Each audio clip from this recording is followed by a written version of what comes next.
Nope, we're gonna wait one more second.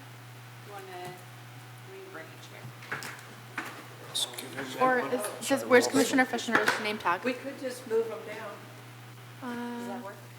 Yeah. See, Want me to there's move over there's there? an empty here, Where's- so we'll just tile them down. Dealer's choice. Dealer's choice. What's the issue? That's what I choose. Just, you need to sit, in front of your name tag, and you need to go from the button that pairs to Yeah, that you're your sitting. voting.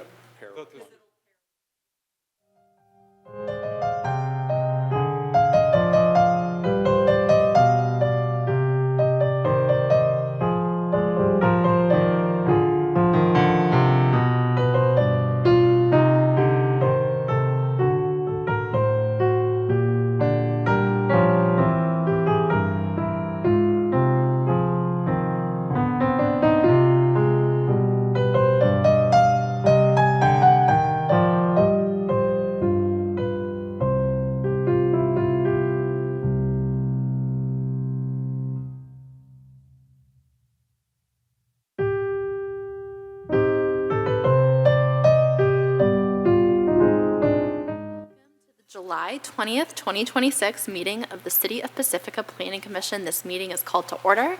May I please have roll call?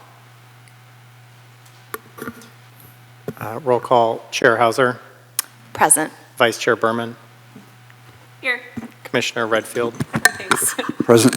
Commissioner Davis, Here. Commissioner Ferguson. Here. Commissioner Fisher. Here. Commissioner Sanchez is absent. Okay. Commissioner Fisher, can you please lead us in the salute to the flag? I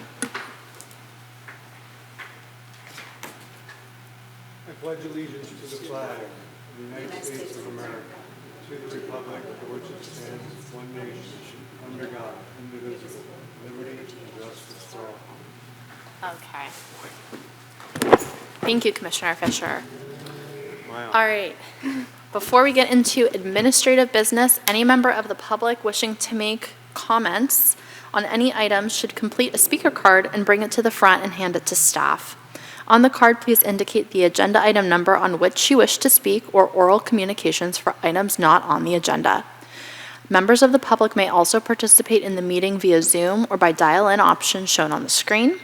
Once dialed in, enter the conference number on the screen and press the pound key. If you'd like to speak during a particular item, press *5 to raise your hand if dialing by phone, or the raised hand function in Zoom. Public meetings are a limited public forum, meaning that there are rules for commenting at these meetings. Comments on non-agendized items must address matters within the subject matter jurisdiction of the city, and comments on agendized items must relate to that specific item. If comments do not fall into one of these categories, the city will provide you with a second warning to stay within the subject matter jurisdiction of the city or on topic. If the warning is not followed, the chair, I, will direct the city clerk to cut off the microphone, and throughout this warning system, I will seek the assistance of the assistant city attorney in identifying comments not related to the agenda item or not within the subject matter jurisdiction of the city. All right.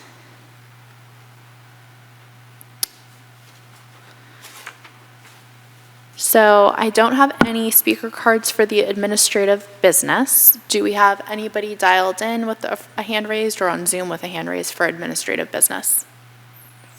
All right. Then we'll move on to approving the agenda. Does someone have a motion to approve the agenda? I make a motion to approve the agenda as is. Sorry. Do you have a second? Nope. Yep, second. All right, let's please vote.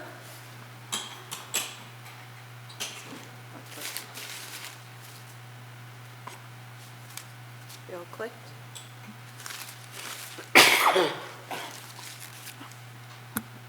On that, passes unanimously 6-0. All right.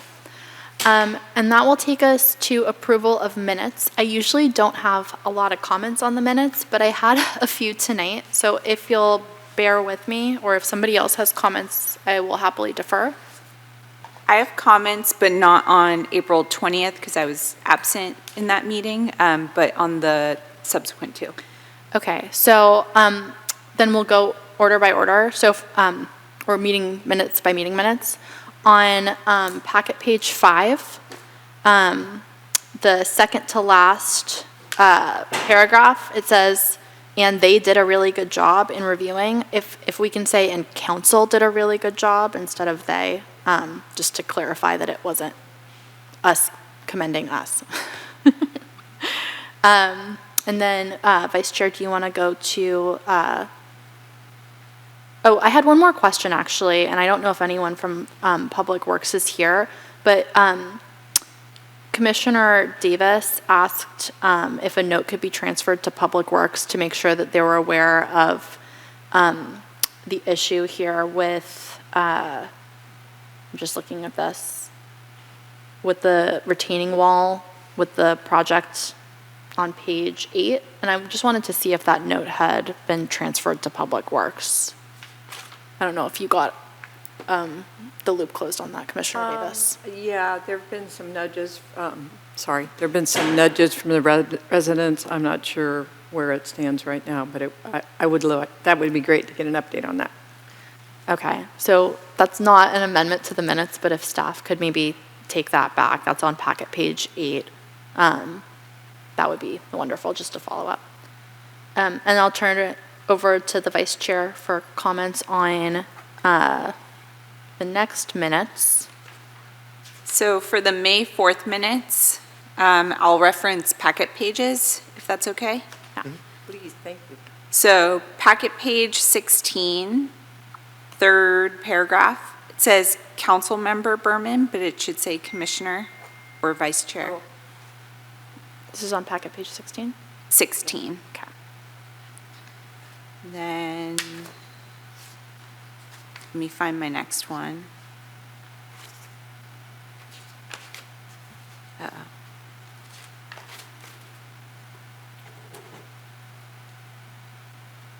Sorry, just a minute.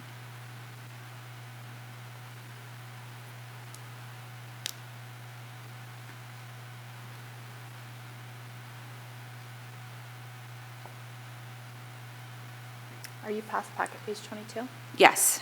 Okay, on packet page 22, it says Commissioner Davis stated, and then it has an ellipses. I don't know what she stated, but maybe we just remove the statement. Where is it? Packet page 22. Stated ... Yeah. Yeah. I searched my name, too. Yeah. My next one's on 28. Go for it. Packet page 28. The sentence that starts with Vice Chair Berman, it's about 2/3 down the page. So it says, Vice Chair Berman stated that is going to buy it when there's 5 years left. I think it's supposed to be they are. Vice Chair Berman stated they are going to buy it when there's 5 years left.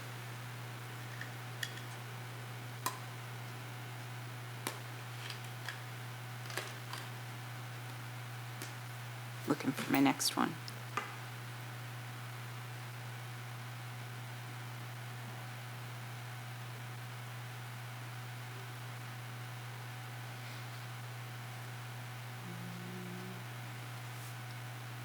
Now, no more comments on May 4th's minutes. I have a couple on June 1st. Do you also? My first one's on packet page 49. Okay, go for it. At the beginning of the minutes, it says Vice Chair Berman asked of there. I think it should say if, so of should be if.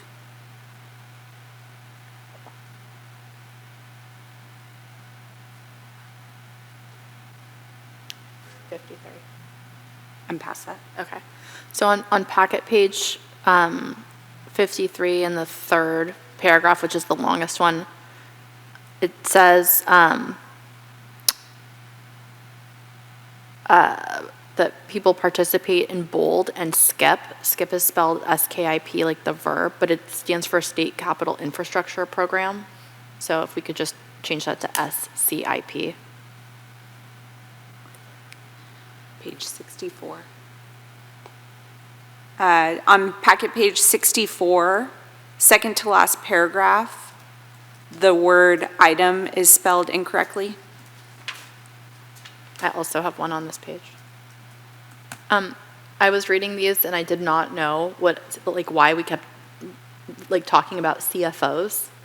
And I could not for the life of me figure out what this was. And then I realized several pages into this that I think this is supposed to be C of O, like a certificate of occupancy.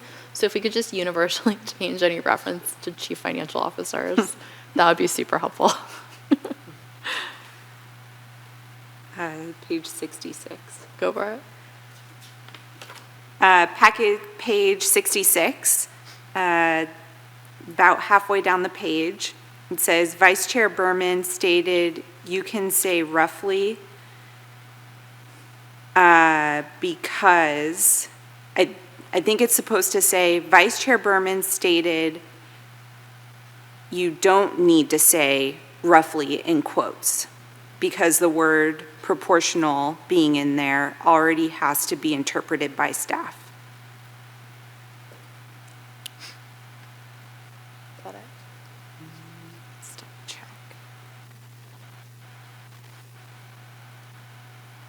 $73. That's it. Okay. And then unfortunately I missed two. One on packet page 11. Last paragraph, it said Chair Hauser stated she would not want to get credit, but there's no context and I don't know what that's about. So I would just strike that sentence. And then on packet page 13, it says Chair Hauser appreciated the kind words and never felt awkward. Just delete that. I don't know what that means. I often feel awkward, but I would not like it in the minutes. Just a general comment, and I feel like I've heard Commissioner Ferguson say this, but having 80 pages of minutes and having this is not the right way to do this. Someone should synthesize what happened in a way that's consumable and accurate, because this, reading this took almost as long as reviewing the plans. So that's my feedback for the night. Any other comments before we have a motion? Okay. I move that we approve the minutes from April 20th, May 4th, and June 1st with the amendments that the commissioners listed. Second. Okay, please vote.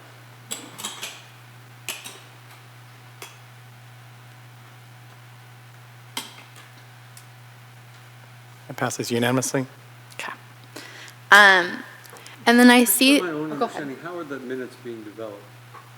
Yeah, that's a great question. It looks like they're being recorded and then, I don't know. Yeah, it's a little bit complicated right now. The city currently has a transcriptionist that listens to the recording of the meeting and kind of transcribes that manually, and then our planning staff watch the video and take that and correct it and fill in the blanks, so it is a very manual process. Yeah. The city, as part of the current budget, did elect to shift to action minutes. Great. And so that will be implemented when the city implements our new meeting management software in the coming months. I think that's Good idea. great, and I think that will alleviate, especially staff's time, but also when we go back and read these, it's very hard to find what actually happened. So I think everyone will be very happy with that. Okay. Can you just give 2 seconds on what that software is? What is that new software you're implementing? Granicus? Okay. So we don't have any designations of liaison, but I did want to ask, I feel like the BMR ordinance has been kind of kicking around, and I don't know if there's a thought on when that will go to council. I can't recall right off the top of my head, but I can look it up. Okay. I just want to make sure that if we don't do it formally in this meeting, we can't kind of post facto do it by email. So I want to make sure that we provide somebody that can attend. I'm gonna pick on Commissioner Redfield, but since you go to all the council meetings, would you like to, until just in case it comes up before we have a chance to meet again? Sure. Okay, and then if the date shifts, we can reconsider if we have time. The tentative date is August 24th. Is August 24th. Okay.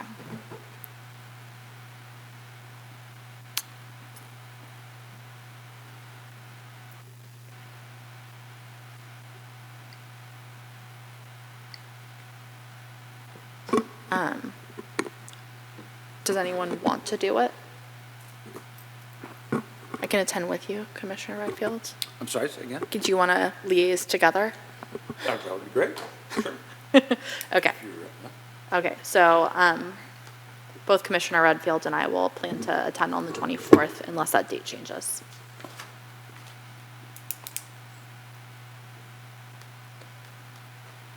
Okay. Oral communications, I have no speaker cards. If we have folks with raised hands or who are dialed in who would like to speak, but just as a reminder, oral communications are for items not on the agenda, and members of the public will be allotted 3 minutes for any item. Okay, then I will move on from oral communications. We don't have any consent items tonight. So we'll move into public hearings. SP 185-24, Ohlone Point Lot 7. May we have a staff report, please? Good evening, Commissioners. We're joined this evening by Crystal Rizzi, who is one of our contract planners and who carried this item forward.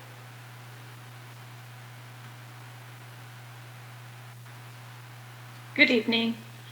Just want to confirm that the presentation is up on your end. I can't see it on my side, so just want to make sure you can see that. Not quite yet, but give us 1 second. Okay, of We'll get course. there. Thank you. Okay, you are good to go. Wonderful, thank you. Good evening, Chair and Commissioners. My name is Crystal, and I'm a consulting planner working with the City of Pacifica. I'll be providing staff's presentation for the specific plan application before you this evening, which is for development of Lot 7 within the Ohlone Point subdivision. Next slide, please. So in this presentation, I'll first clarify the Planning Commission's role, followed by a brief background of the Ohlone Point subdivision. Then I'll provide a detailed description of the proposed project, followed by an analysis of the project's conformance with applicable standards, as well as environmental review requirements. And finally, I'll conclude with a recommended action. Next slide. So the Planning Commission's role tonight involves analyzing the proposed specific plan, which is a required discretionary entitlement since the project includes development within the Planned Development and Hillside Preservation District zones.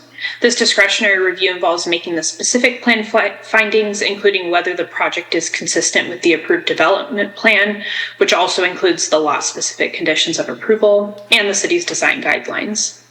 In addition, it's the Commission's role to determine whether the project falls within the scope of the previously certified subdivision environmental impact report. Next slide, please. So to provide some context, the Ohlone Point subdivision, which was formerly known as Harmony at 1, includes a mix of residential lots, private open space, a conservation area, and an affordable housing parcel.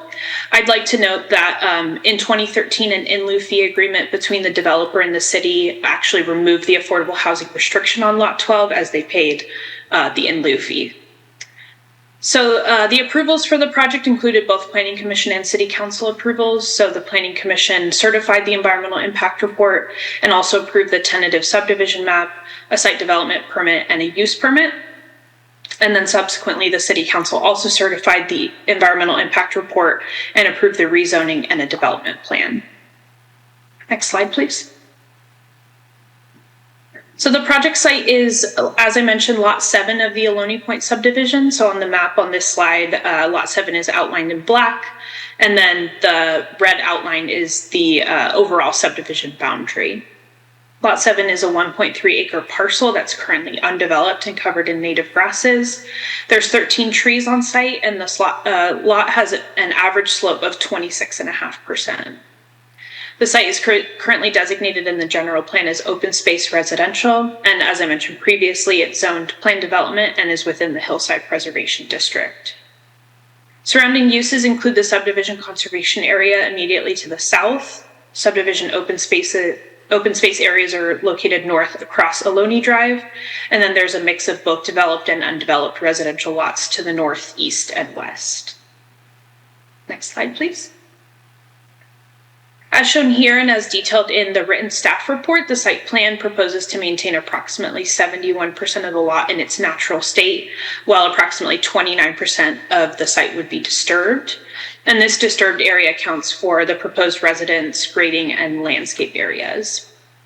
In response to a question raised by a few of you prior to the hearing this evening, I did just want to clarify that while the staff report in this presentation note the total disturbed area is approximately 1,600 square feet, it appears that the actual disturbed area might actually be less, and we can discuss this later, but just wanted to note that there is an option to, in order to clean up the record, you may wish to consider adding a condition of approval to the resolution that would require the applicant to reconcile these discrepancies prior to issuance of a building permit, and then we could stipulate, that the final disturbed area wouldn't be able to exceed that approximately 1,600 square feet that was analyzed in the staff report.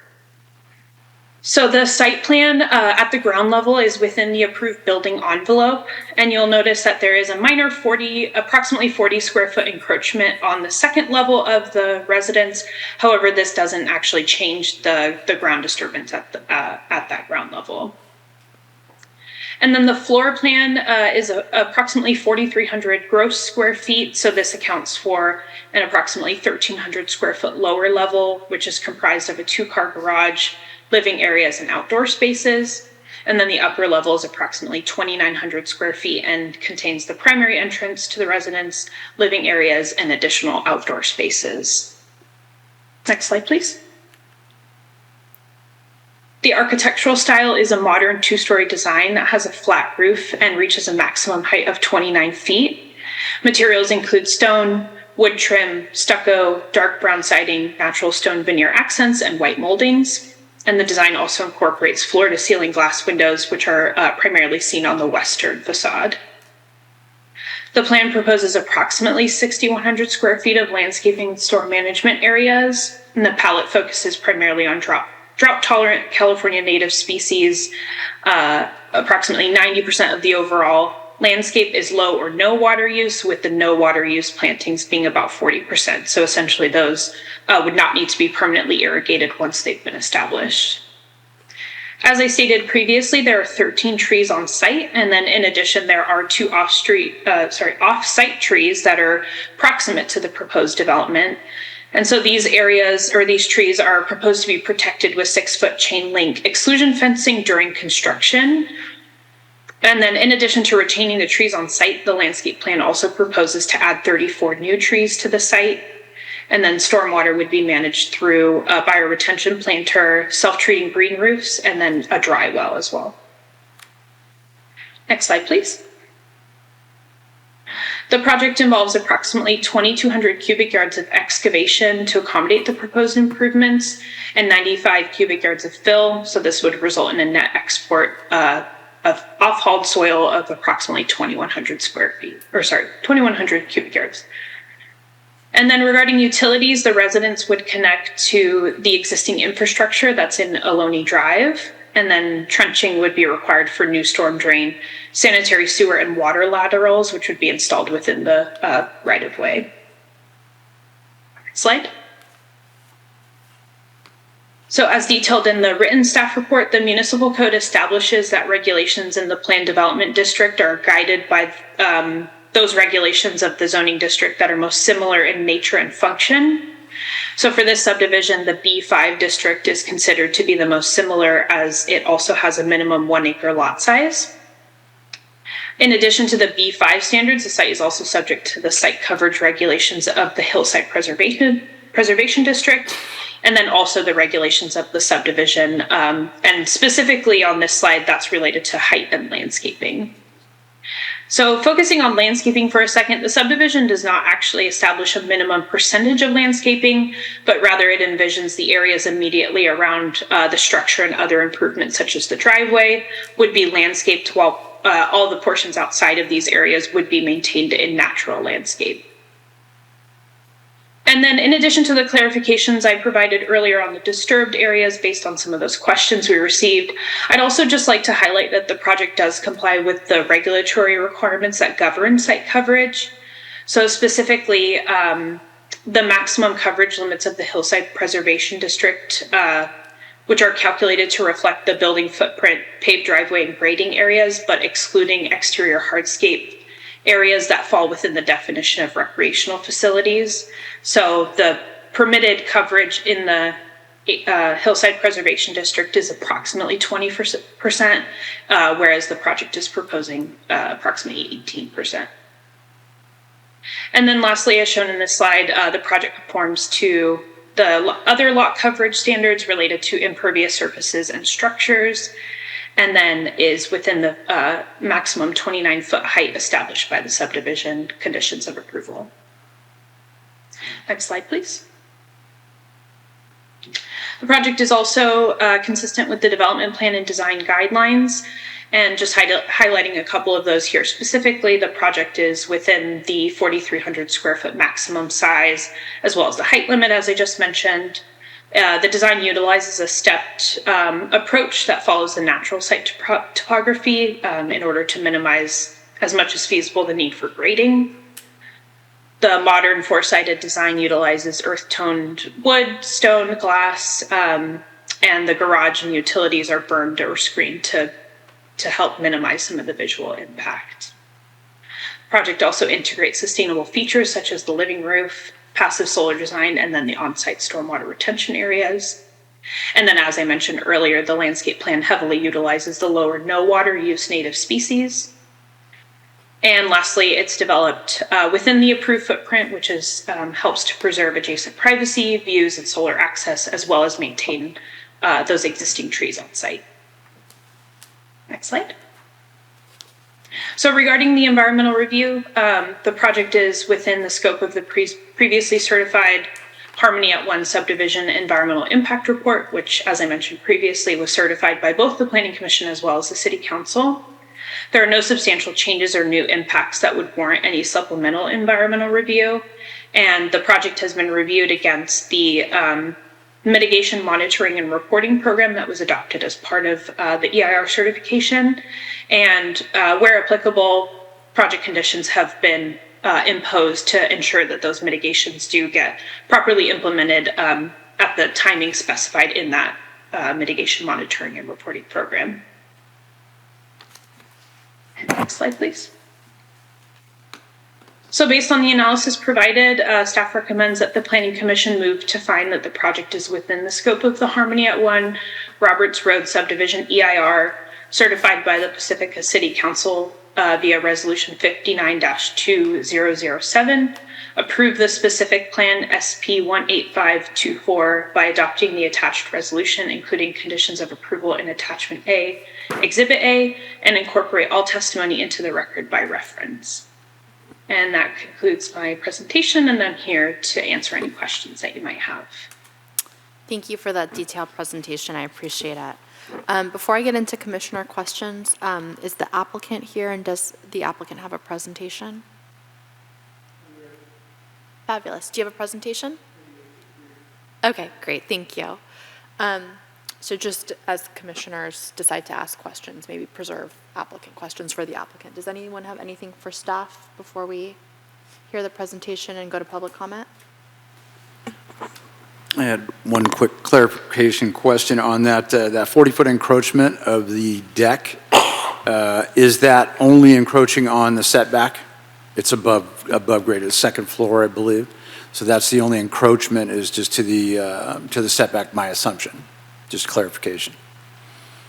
Yeah, that's a good question. I should clarify, the encroachment is not actually into the setback, it's into that approved building envelope that was envisioned in the environmental impact report. So the project still complies with the setbacks.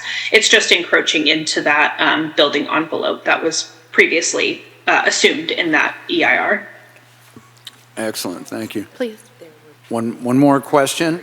As far as storm drainage, is any of that, there is quite a setup on the property itself. Is any of that drainage to the street? Roofs, gutters, driveway, et cetera, impervious surfaces? It wouldn't be to the street, it would go to the storm drain facilities, but I believe, and I would have to look this up, but I believe that there's some self-treating areas, so some of it will be retained on site and then some of it will be discharged to the storm drain system, but it wouldn't go directly into the street. Right, excellent, thank you. If there are no other questions, I have one for Ms. Rizzi. No? Okay. On slide 3, you mentioned that this project is discretionary, but I was under the impression that because it's a housing project, we were limited to whether or not it meets objective standards. And I'm asking that more to Ms. Murphy. Yes, thank you. Under the provisions, which I think you're referring to in the Housing Accountability Act, those actually refer to a housing development project of 2 or more units. So actually as 1 unit, certain of those provisions do not apply. But regarding this, so it is discretionary review, but we are limited to compliance with the previous approvals and ensuring consistency with those. And with the subdivision being for so many more units than 2, that doesn't apply back? It would have applied if the subdivision were being approved today. But as the subdivision is already approved, those approvals have already been made. Okay, that's an interesting distinction that I hadn't thought through. Thank you. Okay. All right, seeing no more commissioner questions, I will bring it to the applicant. Welcome.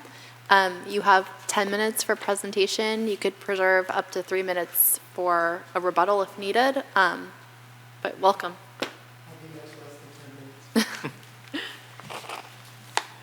Well, first of all, I'd like to thank Crystal for the hard work that she did in that thorough presentation. And I'd also like to thank the Planning Commission here today to let me make this presentation on the Ohlone project. My name is Kevin Russell. I've been a Pacifica resident for 57 years. I've lived in Park Pacifica, Lindemar, and I now live in Valimar. Beyond living here, I am a daily user of all of the incredible open space opportunities that Pacifica has to offer. I truly do love this town. I say that because I'm so proud to be part of a team that's able to present a project being built on one of the most special pieces of property in all of Pacifica. I understand the lasting legacy that this project will leave behind. From the beginning, we set out to design a house that would blend into the hillside and look like it truly belonged there. As Crystal outlined in the staff report, we carefully followed the conditions of approval. Not just because they were required, but because they made sense and they were the right thing to do. The project disturbs less than 30% of the 1.3 acre site and obviously preserves more than 70% as a natural state. We kept earthwork confined to the building envelope area where possible and avoided the steep southern slopes. We located the house exactly where the original environmental report envisioned it because it was the perfect balance, taking advantage of the views while stepping the house down the hillside and using berms to help shield it. This created better privacy for the residents and made the home less visible from below. The overall height stays under the maximum 29 feet allowed, and we intentionally kept the massing low, broken up to reduce visual impact from the public viewpoints. The modern design uses materials that help it blend into the surroundings: stone veneer, natural wood siding, generous glazing that reflects the sky and vegetation from below. Everything you see will look like a natural part of the hillside. We are committed to using high-quality, sustainable, low-maintenance materials like concrete, stone, cedar, and aluminum. The concrete and stone construction make the house highly fire resistant, which is important in this hillside location. The house is being built to a standard that I have not seen anywhere in Pacifica. It will be a true gem even 100 years from today. It will be highly insulated, and thanks to our coastal cool climate, it won't need air conditioning. We'll use radiant heat with a high-efficiency boiler that will work with the home's thermal mass to keep energy use very low. The project also includes areas of a green roof and landscape design that creates no new runoff. The landscape plan is almost entirely native through drought-tolerant California species. Over 40% of the landscape area will require no permanent irrigation once established. We set out to design a special house that is deserving of this incredible location. We complied with the EIR and all the conditions of approval, again, not because we had to, but because it was the right decision. I respectfully request the Planning Commission approve this project as recommended by staff, and I'm happy to answer any questions. Thank you for that. With that, I think we'll probably move to public comment, if there is any, and then we'll bring it back to the commission for any questions for you. Okay. So I don't have any speaker cards, and there is no one here except the applicant. So I'm going to go straight to Zoom. There is a couple of hands that are raised. All right. Can you tell me how many? There are 2 hands raised. Okay. Should I allow them to talk? Sure. And by way of reminder, each member of the public will have 3 minutes for their public comment. Okay. The first speaker is Summer Lee. Good evening, Commissioners. A few years ago, the first home that was set as the precedent for the Harmony subdivision came before you. By the way, I can hope we all agree that Ohlone is a perverse name for this development. What the Commission was not told then was that in 2009, years of community work produced a compromise to steward this land as responsibly as possible, given the enormous amount of sensitive habitat that would be lost. Those concessions were memorialized and buried in a link in your packet tonight, that homes were to be set back from the ridgeline, be LEED certified or equivalent, include berms around the home, and adhere to HPD limits on soil disturbance. Those conditions were not followed. The project was appealed, and the appellants ultimately settled with the developer who agreed to pull the home back and comply with those requirements.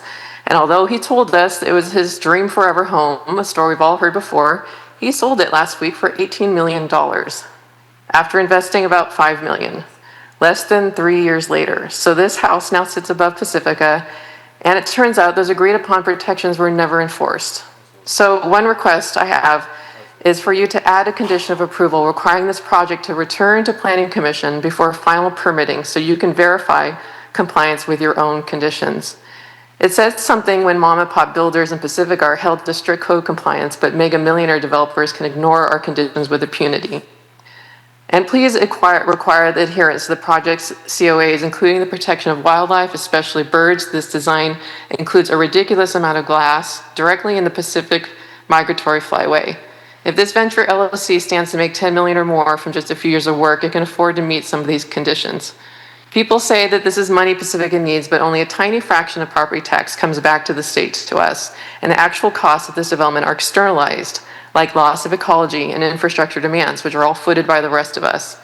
So driving property values even higher, extracting enormous profit from our open spaces and ocean views that no developer ironically wants to protect, and then placing it behind private gates, this is not what Pacifica is about. Thank you. Thank you, Ms. Lee. Next commenter, please. Next commenter is Dinah Verby.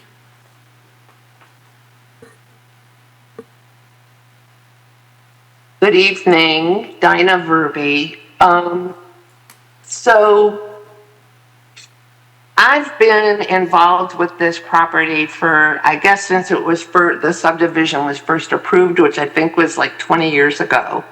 And I was one of the community members who worked long and hard with the then owners to come up with conditions of approval that everybody agreed on, the developers and the community. And those were all memorialized in a series of something like 50 conditions of approval that went along with the subdivision and that are required to be applied to every home that's built in the subdivision.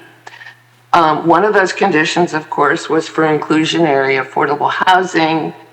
I was very distressed when the prior city council eliminated that condition in exchange for a paltry in lieu so-called housing fee, which was never used to build any housing. I was also one of the appellants when Lot 3 was built by Bijan Khosravi. We did, as Summer said, enter a settlement with him, but I was distressed that there was no follow-up on the conditions that were negotiated and agreed upon back then. And now, I just want to remind you all that all those original subdivision conditions are still applicable. One of them is that the building has to be built to LEED Gold standards. I don't see a word about that in the staff report or in the resolution. So I think you all need to step back a bit and look at this more closely and make sure that all of the original conditions are still being followed. And I echo Summer's request that this time around, would you please make sure the project comes back to you for a compliance review prior to issuance of the final building permit? I also think that there are some concerns about whether the HPD coverage limitations are being accurately computed and calculated here. I think there's more disturbed areas than are being included. I'd like you to look at that more closely. And I don't have enough time to get into all the details, but I'm very disappointed that we don't see any presentation of the actual plans, and we're not allowed to see them, I guess, anymore online. I only learned about this project last Thursday when the agenda came out, and there's only been 1.5 business days where I might have gone in to be able to see the plans, but I have been out of town, so I haven't been able to see the plans.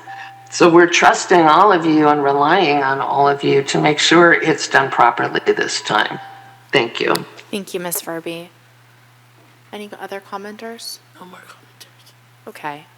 All right, I still have no speaker card, so with that, I will close public comment and bring, do you have a public comment, sir? Yeah, I do. Please, and then I'll ask you to fill out a speaker card after your comment.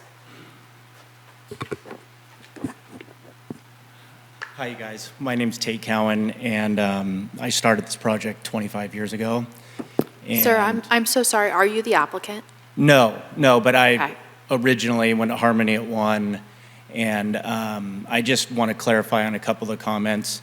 It's back in the old days, we'd all come here and discuss in front now at Zoom. I so appreciate it. I'm going to put a pause 1 second. We're not Okay. starting your time. I just want to ask our city attorney to make sure that we're following the rules. Yeah.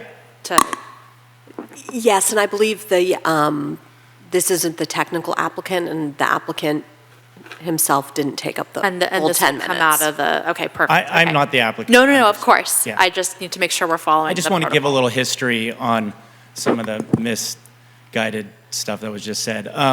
So because I've been here in every meeting all the way through, along with the hillside preservation meetings with Bijan's lot, with Dinah back in the day, she was in those meetings with us for original approval. I personally bought her dinner probably 30 times. But the hillside preservation, they came back on Bijan, and everything through this entire project has been calculated correctly. And I just want to make sure that it's, honestly, it gives me PTSD on some of the stuff coming back and being this long and still fighting the same story over and over again. So I just want to clarify that with Bijan's lot, everything was calculated correctly. With Lot 7, everything's calculated correctly, and we're just regurgitating the same stuff from 25 years ago. Please call or reach out to me at any time if you have any questions about the past, and let's move to the future. Thank you. Thank you for your comment. Okay. And I don't believe we have additional public comments.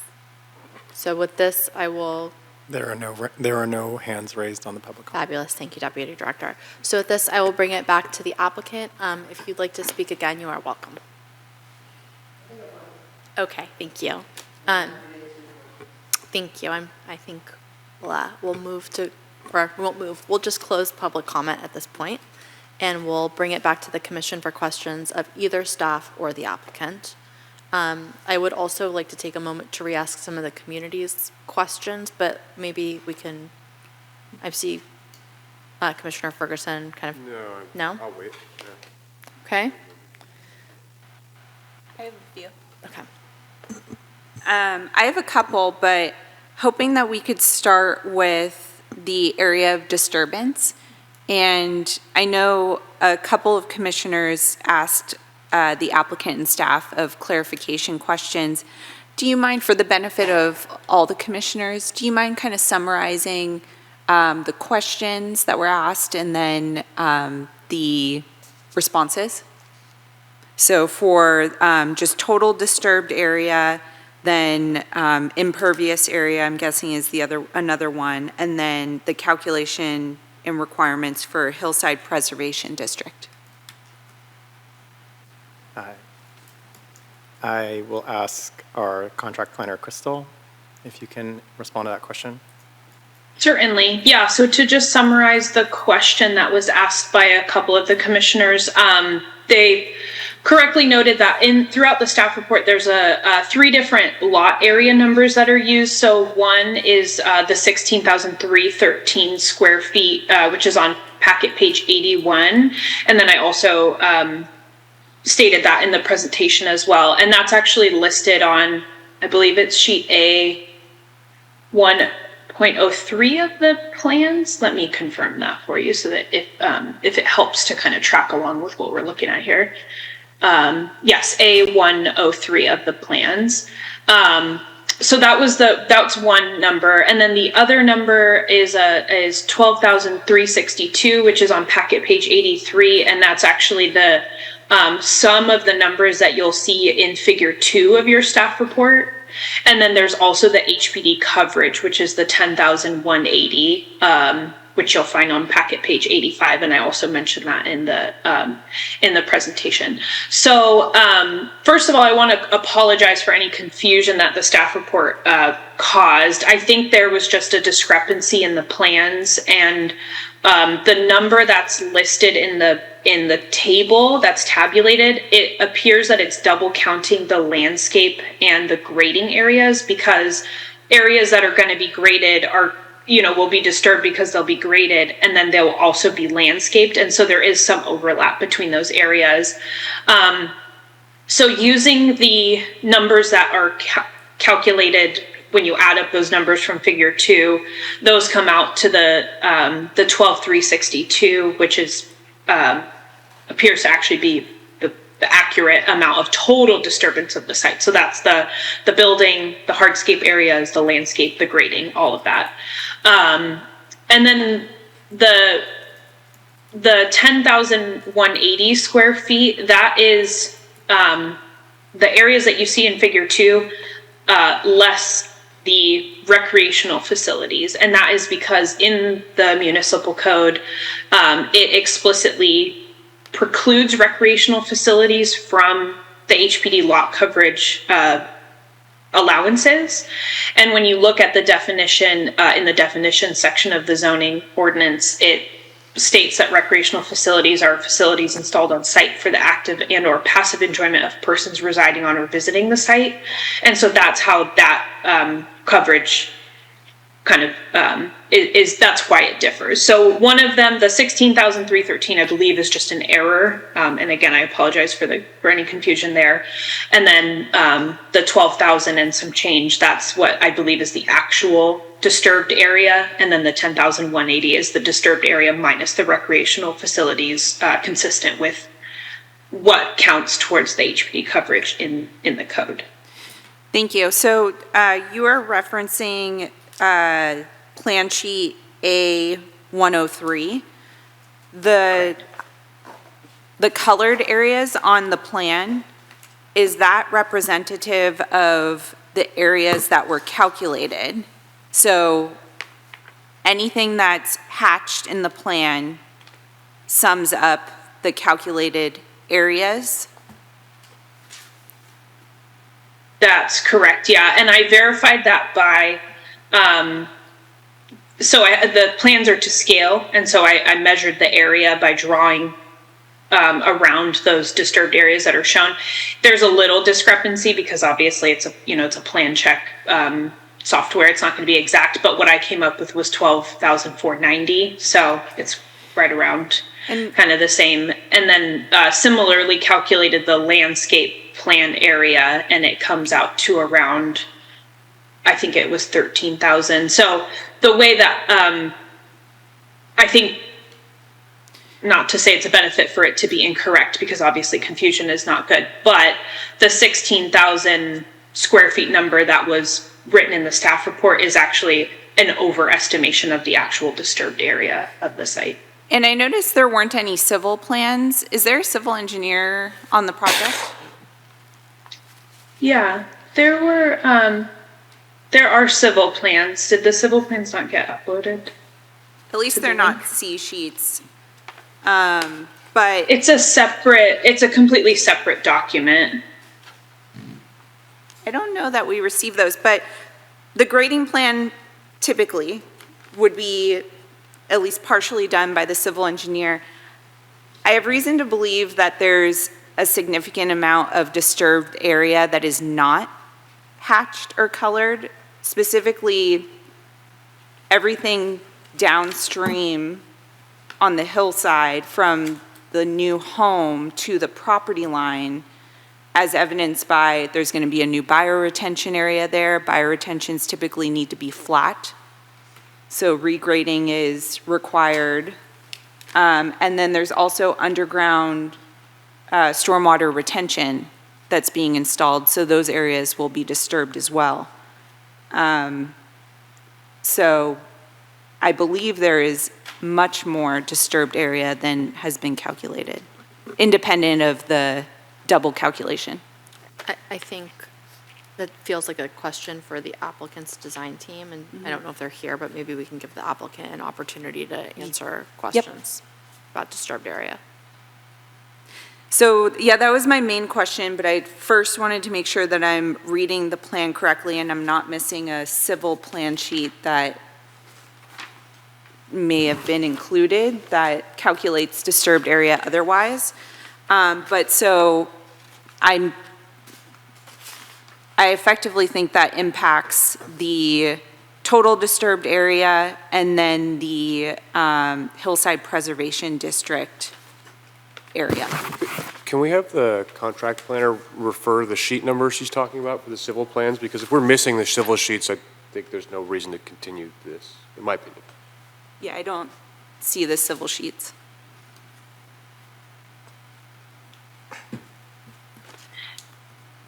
Yeah, I think Michael or Amalia, I think I might need some help with this one because I think we had created a link and the civil plans were in there. They're a separate file from the architectural plans.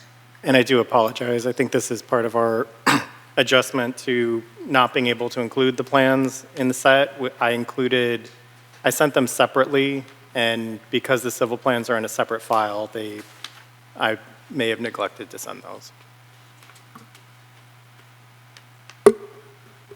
It's kind of a big problem.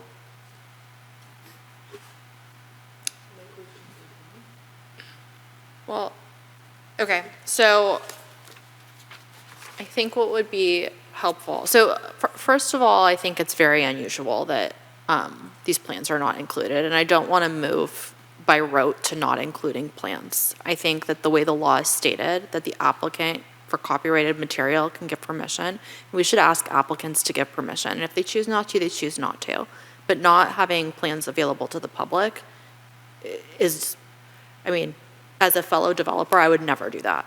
All of that being said, if we can open the civil plans right now together and see how many of them there are and kind of look at the scope. I think that it would be helpful to get a sense of what we're missing. I don't want to continue this public hearing for this reason alone.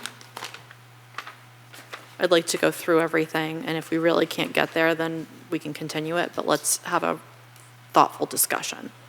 I think the footprint of the stormwater details are on A2. Was that included in the planner's calculations for the disturbed area? I guess my comment is more from a grading perspective, and you would have to disturb land beyond the footprint of the stormwater facilities. Deputy Director, can we go to the front page that had the sheet index on it? It's pretty slow. So a grading plan, 4 pages of details, DMAs, and erosion control. Maybe we can flip through one by one, but the most material, let's flip through one by one.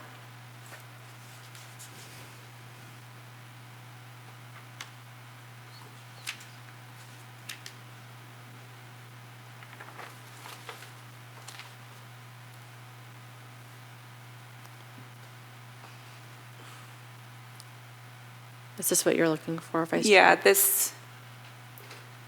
so already the limit of work, which is, I'm interpreting as the dark black dash line, is larger than what was shown in A103. That limit of work line does not include the stormwater retention area, which certainly will disturb the land, and typically, from a construction standpoint, there's, certain trenching and working area. So even beyond what's shown on the civil plans, logic tells me that there is a larger area of disturbance. But between the civil plan C 2.0 and A 1.03, there is also discrepancy. Vice Chair, if you don't mind, I'm going to ask the applicant if they would like to say anything. I think also know that we haven't seen these sheets. This is our first foray into them, so anything you could maybe help us with on understanding what we have not had a chance to review, that would be great. So, is the question the temporary disturbance of grading, or is it, what is regulated? The temporary disturbance of entirely, or the permanent footprint? Disturbed area is typically the disturbed area of grading. So literally tilling up land. That's typically how NDPES, the general permit for stormwater regulations. We're not in an NPDES condition here. We're looking. Can you speak into the microphone? Are we evaluating the permanent footprint of the development, or are we evaluating things like access to build some subgrade stormwater detention? So that's my question. Both. So in order to not have crosstalk, let's direct questions to staff. Okay, so what is being evaluated in terms of the regulations regarding the footprint of disturbance? Is it the temporary work areas, or is it like any tilling, like any trenching, or is it the permanent footprint of the improvements? So the HPD coverage allowance calculation would include even temporary disturbance. It's really looking at, here's a natural hillside, how much of it is being altered by the project, either permanently or during the construction phase. Okay, thank you. And if I recall, I know a requirement is a stormwater pollution prevention plan, and I'm guessing that has to do with the subdivision requirements, since more than an acre of land is disturbed. So the general permit stormwater requirements do apply to this, at least according to the conditions of approval, even specifically for this project, a SWIP is needed, correct? I saw it in the COAs. Yes, that's my understanding from our engineering division. Thank you. Would the applicant like to address any questions on the disturbance area?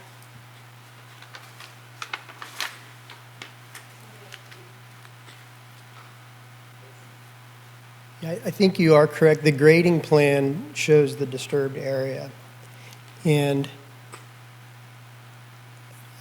my eyes aren't as good as they should be, but I know for a fact that the architect took the entire area that's shown on this grading plan into account when doing the disturbed area calculations. And you're correct that the downhill slope portion has to extend beyond because we have to berm and do all of that work there. So I feel confident that you're correct. There is a larger area than shows on the architectural, but also on that one plan, but also that the architect took those calculations into account on that 16,000 square foot. And that might be the source of that 12 versus 16 number. Can't speak specifically, but I know they took that into account. Thank you. I would be interested in seeing an amended plan that matches the correct calculation.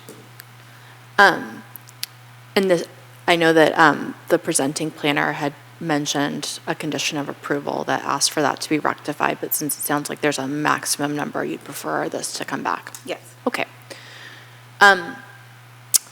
I think it would be prudent, because I'm hearing like a lot of yeses across, I think it would be prudent to just take everyone's temperature on whether we think that we need to A, review civil plans, B, more information, and then have the applicant come back. If that's what the majority of us are looking for, then what I'd like to see happen is we continue to ask all of the questions and provide the applicant with a full and easy list of things to do so that they're not doing this again.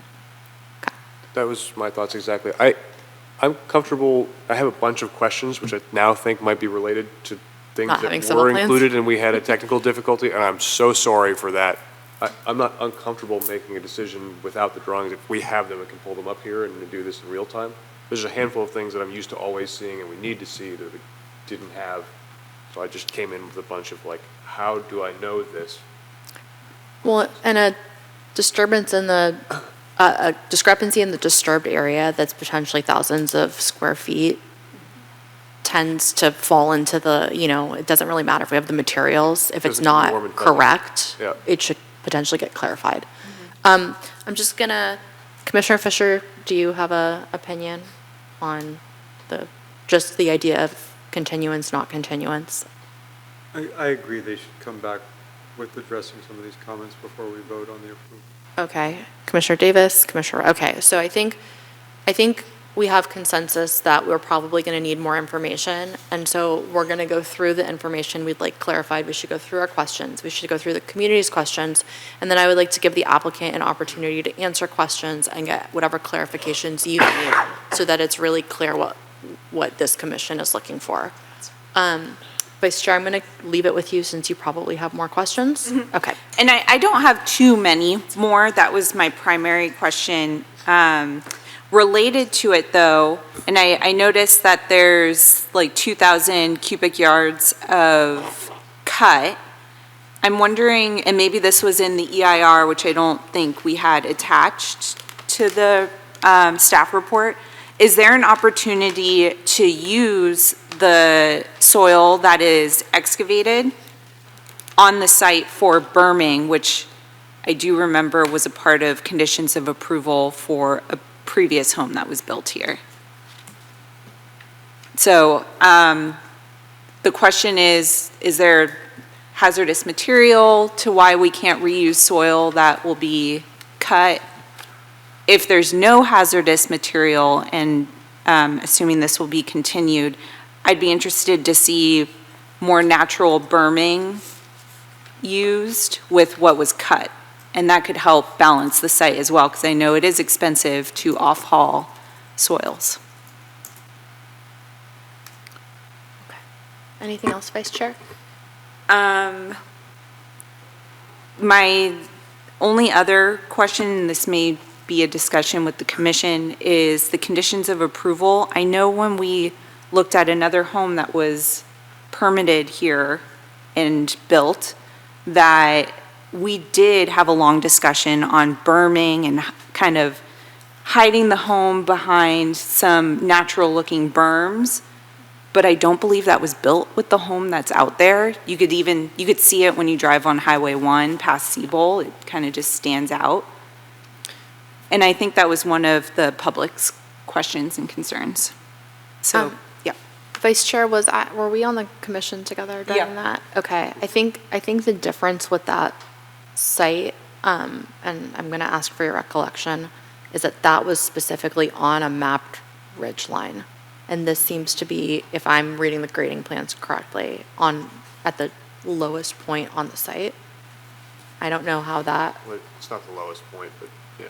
It's a lower point, and it is further set back from the ridge line. It's the lowest point off the public road is I think where, right? Because I think the lowest point's here. Well, the Ohlone Drive goes low, it goes down more. But for this lot. Oh, for this lot. Yeah, like over here is the lowest point, yeah. But then it would be more disturbed area. Okay. Yeah, I think that's already in the disturb, but. Okay.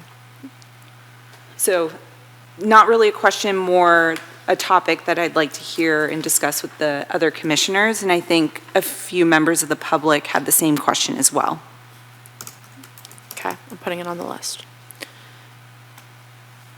Are there other questions or comments for the applicant or staff? Do you mind if I jump in? Please. Can I ask a quick, Go for it. quick clarifying question? So the discussion, the one you just put on, that was about the ridge line? The question About 'cause berms. I couldn't hear the whole discussion. I'm so sorry, I should have spoken into the microphone. I think the vice chair is hoping that when we get to deliberation, although we're kind of combining questions and deliberation, but talk about potentially positioning berms to hide the home. I just, in the interest of efficiencies, I don't want to ask questions that have already been asked. Sure. Thank you. Okay. Commissioner Ferguson? All right, I'll start with some softballs. There's a couple references to Ohlone stone and Ohlone wood, and I've seen the renderings, but I couldn't find any record of what that is anywhere. First of all, let me start with, this is a very beautiful project. I'm really impressed with the design work that went in. There's a ton of thought. I would love to someday be able to afford to live in a place like this, although unlikely. It's a spectacular home, but just a handful of clarification questions so we can get through this. And I think these are going to be for the applicant, so if you wouldn't mind coming back up.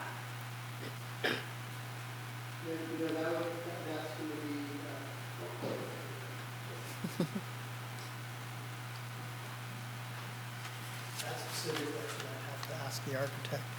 But Okay. I do have a comment on the berming, specifically to this house being on a hillside. The house, you can't berm on the slope. So instead, the house was notched into the hillside, which is what creates the amount of offfall. If you tried to then, so the house is sunk into the hillside as much as practical to create the effect of a berm. But to add a berm on top of that, then on a steep slope, you can imagine then you'd be chasing that slope all the way off the property line. So again, the house is notched in to make the effect of a berm. That's the only thing you can do on a slope. And that makes sense, thank you. I know that the home that came across commission a couple years ago is already built, and it is beautiful, but as a community member mentioned, it was supposed to be hidden more from Highway 1, and you could see it like halfway past, like a half mile before you get to it, so.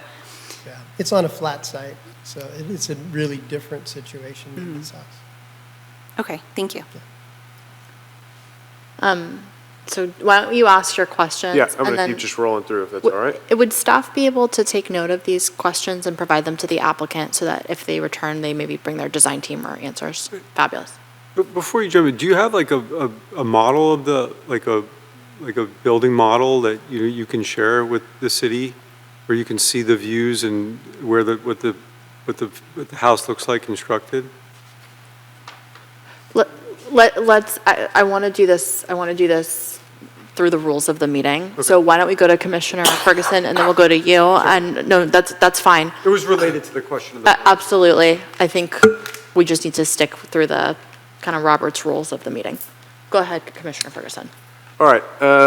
One thing that we would typically see with something of this scale is like construction routing, specifically as it pertains to traffic impacts. So quick rule of thumb, assuming that we've done the most efficient job possible and we're using all the fill is coming from cut on property, which probably isn't, but let's make that assumption. You're looking at like 110 fully loaded truckloads of soil coming off the property over some fairly short amount of time.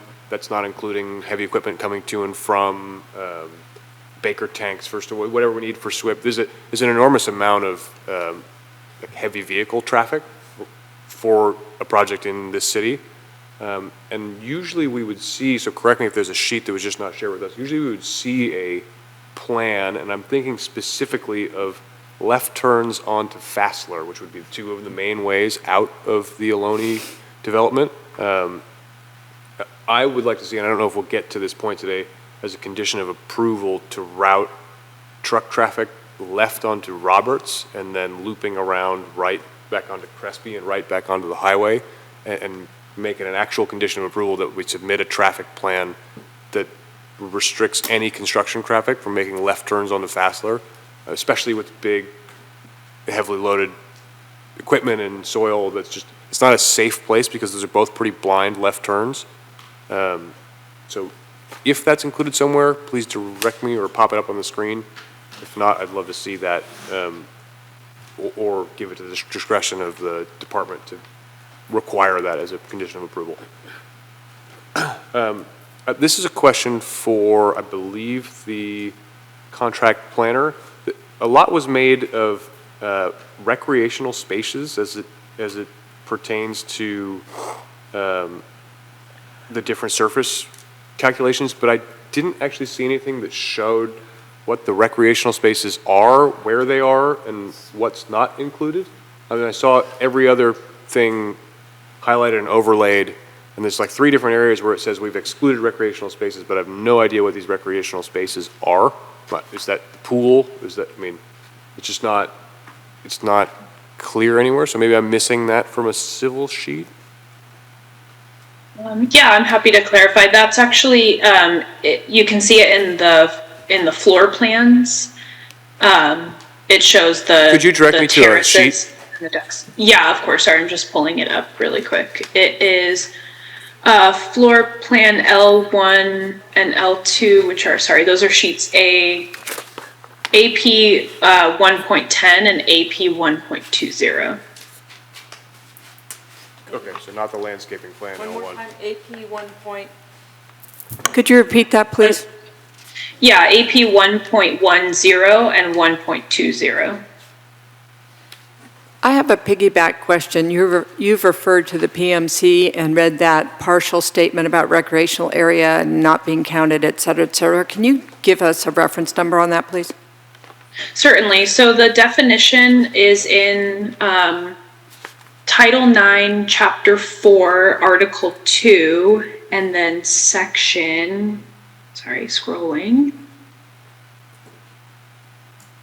Section 9-4.265. And then the associated HPD regulation is in Article 22.5. And then if you go down to Section 9-4.2257. So that's where it tells you that it excludes recreational area, or sorry, recreation facilities, and then the definition is how we tied those two together. Okay, so help me out just a little bit more here. I've looked at both of these sheets, and I had looked at them already, and I have read a drawing or two in my life. Can you just point out to me 1 or 2 recreational areas? Yeah, so the lower terrace, the outdoor shade terrace, the view terrace, those are all main deck, kitchen deck, entry terrace. Got it. So hardscape flat porches that we're saying are the use of recreation because they're outdoor spaces? Correct, yeah, and the definition of that is fairly broad, I would say. I'm not so, I've only been doing this 6 years on here, and I apologize if this is our first time working together, but I've never seen that standard applied to this type of space before. So if staff could help me with that, that would be completely the opposite of my understanding of how that is calculated. But if you were to tell me a basketball court is recreational space, okay, pretty clear, but. Does Pacifica planning staff want to take a stab at this answer as well? Is there anything that staff has to add? I may not have enough institutional knowledge to answer this question. We can certainly bring this specific discussion point to the zoning administrator and have her look into it in detail in advance of. Commissioner Ferguson, is the discrepancy here, because a terrace to me does sound like outdoor recreational area, but it doesn't seem, to your point, to be logical that it wouldn't count as a disturbance to the HPD. Here's where I'm coming from. Is that the? Not exactly. There's a lot of references made to subtracting out recreational space. Got it. But no reference to what that recreational space is in the report. And so when I was going through trying to look at disturbed area, the math just jumped off the page as wrong. And when I calculated it, it's like, none of this is adding up.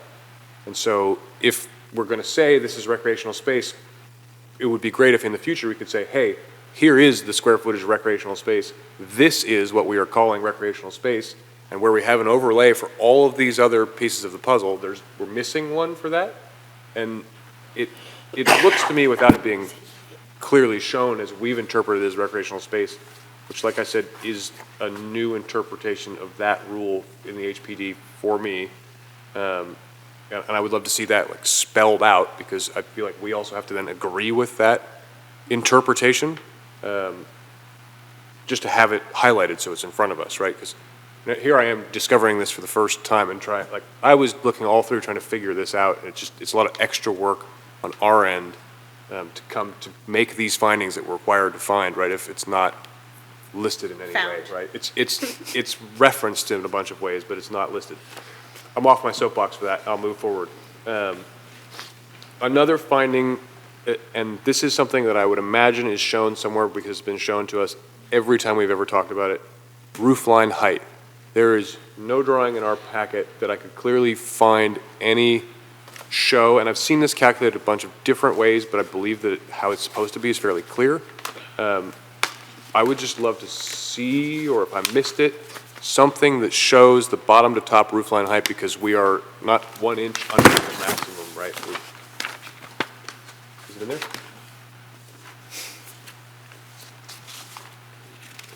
I just missed it. I'm also fallible. AP 2.10 and the other elevations. I'll take that one and look at it while we get to more questions. There are definitely on those elevations like stairs and other things that could be better labeled. Sure. But you do have. There is a finding in, this is something I'll leave up to the commission for discussion, but there is a finding that requires us to find, I believe, that grading was minimized. That's a hard thing to address, because in one way, how do you put a 4,300 square foot house with a giant driveway onto a very steep hillside without a significant number of grading? Do you implicitly get the right to do a 4,000 square foot exactly up to the maximum size house on a 30% slope, and then by rights also get all of the grading that comes with that, especially when the ask for us has been to ensure we've minimized grading? I don't know of a lot of other residents in the city of Pacifica that have 2,000 cubic yards of off-haul. And I'll leave that one open-ended. We can leave that for discussion, but that was my last point. All right, thank you, Commissioner Ferguson. Moving to Commissioner Fisher.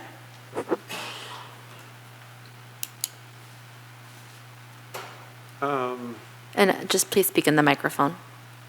Just have a question, how you, just procedurally, this development has yet to obtain like a building permit, right? It doesn't, that's a different part, that happens after this approval? That's correct. So the project was approved through a development plan, which was kind of the high-level overall development. This is now a specific plan, which is looking specifically at the design of this specific site, but is not at a construction level detail to proceed to a building permit, and no building permit has been filed.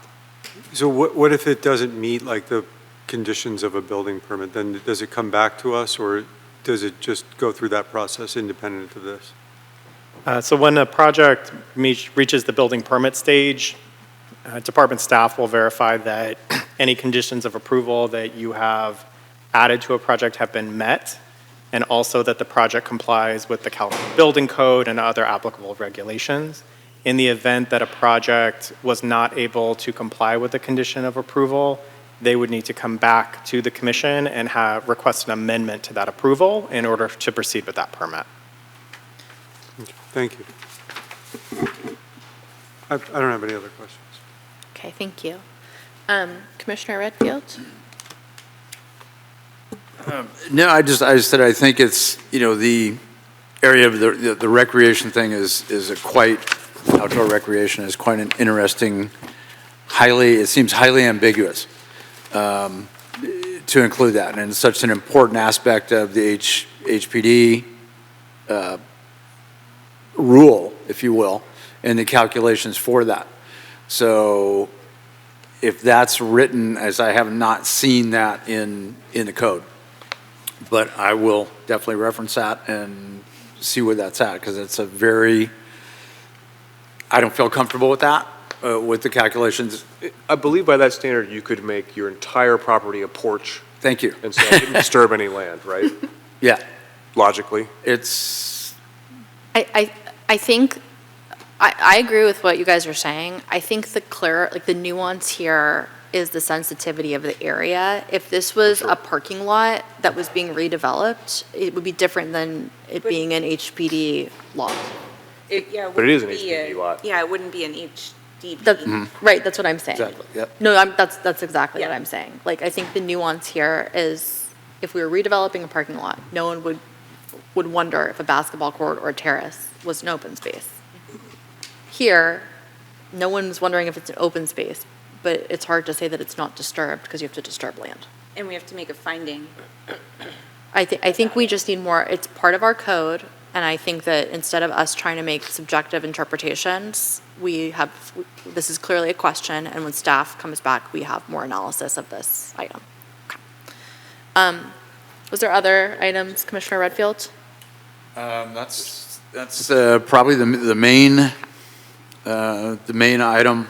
On your list. Again, coming back to what Vice Chair Berman had mentioned with the berms, it's actually in there, and to do the off-haul of, I think it was 2,126 cubic yards of off-haul, how much of that is calculated into a berm? Are we, that should be obviously just regraded, reused into the thing, and I think they had, I can't remember what the numbers were, it was something like 100 cubic yards or whatever, that is reused on the project, but that wasn't factored into the berm issue. So, yeah, I think, again, to your point earlier with, but different location, but this could require a little more. And I agree with the applicant representative that it's kind of hard to berm on a slope site, but the area that's upstream of the home that is being landscaped and regraded, I mean, there is opportunity to throw some cut there and just balance the site better. I mainly bring it up because I was disappointed that the house that was built a couple years ago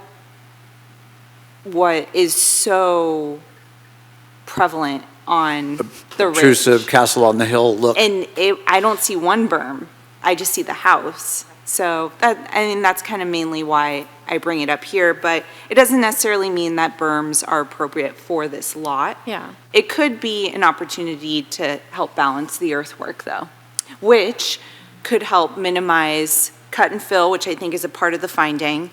So That would increase their disturbance area way up. If you added put berms. any new berms. if you or put fill them on, in areas that are not already being disturbed, but if you put them Everything being disturbed is a cut.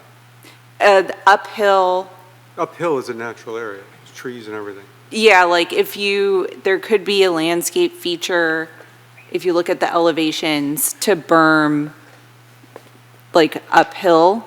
But then at that point, you're not hiding the home from any visual that's Right. other than the other homes The there. hill- So, The hill provides the effect that you're looking for, it's cut into the hill. And you can't berm it down gradient, as you explained. so you wouldn't want to. Yeah, Yeah. effectively, berms may not be appropriate for this lot, but berming is a good solution to help balance the site. Okay. I just don't know that it's our job to so- balance or cut and fill. I But think. we have to make a finding that cut and fill was minimized. Okay, so I am going to move on. I was going to move on to me and skip you. No, I'm just kidding. I'm going to move on to Commissioner Davis.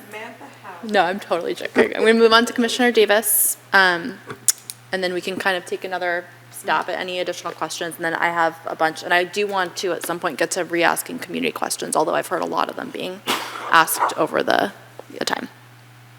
Yes, and that's where I was going to. So I'm going to ask the first question of staff first. Is the condition of approval that was suggested by one of our community members feasible to have it returned to PC for approval before final? Yes. Make sure that all the conditions? Yeah. I'm asking him. I'm asking so everybody gets to hear the answer. Yes? To answer is your it? question, generally, yes. Okay. There are some statutory go. deadlines under state law, under AB 1114, that really apply to, housing developments of 2 or more units. So for the future, there may be instances where that type of a condition would be very difficult to meet, given our statutory deadlines. But for this project, as a 1-unit development, it is more feasible. That's the good news. It consumed the maximum 4,300 feet, so there's no EDU. So yeah, I wanted to ask that, and I would suggest that we might want to consider that, because my understanding is that on Lot 3, there may have even been some movement towards the ridge line and some agreements via an MOU and some other conditions of approval that were not satisfied. And I don't think we want to let that continue to happen, and I think it happened with the condos across the street, too. Yeah. So then, for the applicant, and this is just kind of about curiosity, in the staff report, there was a referral to, multiple references to the architectural review guidelines for Ohlone Point subdivision. I don't even like saying the name. And so I looked at the footnote on page 2, and I saw the EIR, and I found the conditions of approval from 2007 for, I'm going to call it OPS. But I didn't see any architectural review guidelines, and I wondered about the availability of those. The other thing that was referred to was the Architectural Control Committee. Is that still in existence? Again, this goes back to 2007. And these are just questions, as I explained earlier to Michael. It's curiosity, and for informational reference, it's not a challenge. I was just curious about that. It's been 20 years. Tate, it's been 20 years. Can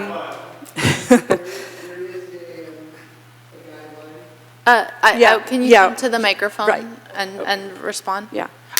Commissioner Davis, are these comments or are these questions? These are questions. Okay, That let's was give the applicant and Okay. staff an opportunity to respond to those. There is a guideline for the HOA, I guess, or for the subdivision. And we had, it is an available document that we used. So I don't know how you as a commission would get a copy of that, but it's got to be available. And there is also an architectural review committee as part of the HOA that we submitted the drawings to and had a letter of approval. Said you could provide a copy? I'm sure. Okay. I don't know if it's within my purview to ask, but I'd love to see it. All right. And the committee, the Architectural Review Committee, is there currently a committee? Yes. Awesome. Yeah, we submitted the package to them and they approved. There's, I think within the package that I submitted, there's an approval letter from the Architectural Committee. Okay. I don't recall seeing that in our packet, but that doesn't mean you didn't include it. Thank you. Somewhere along the line I did. Okay. Thank you. My other questions are more just general in nature. So my understanding is that we're presenting our questions, but we're thinking that we might need to continue this meeting? I don't think we're thinking it. I think when I polled every person, We know. Good. we're continuing it. So you should assume that we're going to move forward with that and just give a full, complete list. Okay, great. So I would be interested, and only because of all the confusion around it, in actually seeing the calculation of the and/or what was included in it. It could be a drawing of that HPD disturbed area. I think we've already talked about that, but I am just reiterating that, stressing that it was, a discrepancy that we all noticed, and it sounds like the definitions are a little murky, and I would like to see how the number was arrived at. Not, well, we took this and this and this, but actually how it was arrived at. So I just wanted to reiterate that. And then while I was away for the moment, I thought, I actually want to do a site visit, but it's very difficult with the locked gate. And then I thought, maybe we could do a site visit. Great. Let me know how to get a hold of you, because I really do want to see this lot. And I do agree, when I saw the picture up there, it's a beautiful home. It actually looks like something my dad might have designed. He was an architect. So, but yeah, I'm going to take you up on that tape. Thank you. Commissioner Davis, birds. I'm not bringing that up yet. We aren't even there yet. Okay, let me ask. Okay. So, to me, we're trying to do clarifying things and gather more information, but since she encouraged me to do it, so I totally am a window person. I love lots of light in my house. I think that's a really cool part of the design. But with all the extensive glazing and the floor-to-ceiling windows, I was curious about what materials were going to be used for the glass, and I will tell you I am a self-admitted bird nerd, but there's a reason. But some cities have actually implemented bird-safe building, and there are some requirements around the materials you use for those windows. And in the EIR, it talks about, mitigation for nesting time for songbirds and raptors. It also talks about protection of the loggerhead shrike and the white-tailed kite. So obviously there is acknowledgement that birds are a very important part of the environment, and strike kills there millions a year. So if something could be done to help avoid that, I think it would be appropriate. I'd appreciate it. I don't want to make light, but I'm sure the birds would too. I think if I may clarify, but I think what Commissioner Davis you're asking for is a condition of approval to be added that takes into consideration bird safe glass. And it just, if it helps, City of San Francisco implemented a bird-safe buildings ordinance in 2011, just as a point of reference for you. It might go into kind of some of the details of what's important.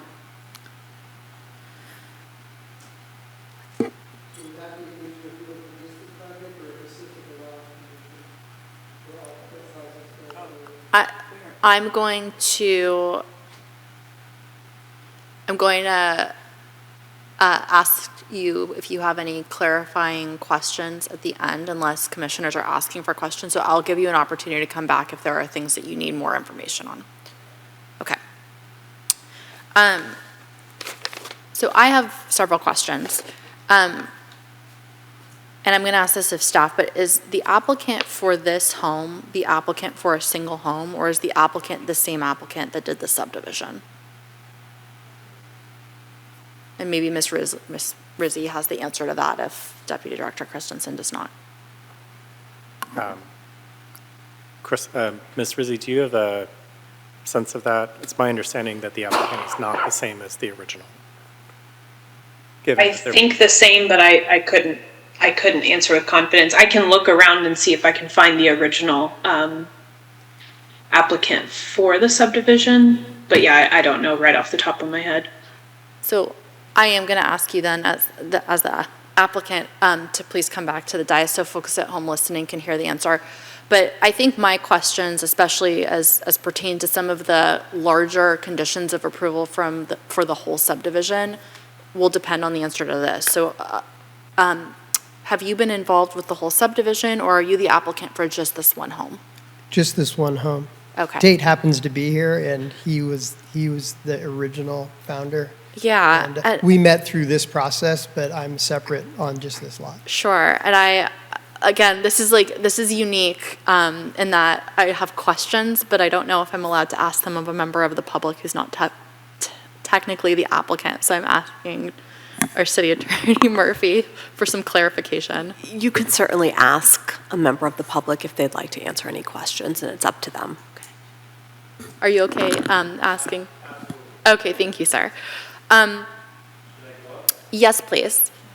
So I wanted to re-ask some of the community questions. And so as you're coming up, I will concur with Commissioner Davis and Commissioner Ferguson that I think this is a really beautiful home. I think you did a really good job on materials and articulation.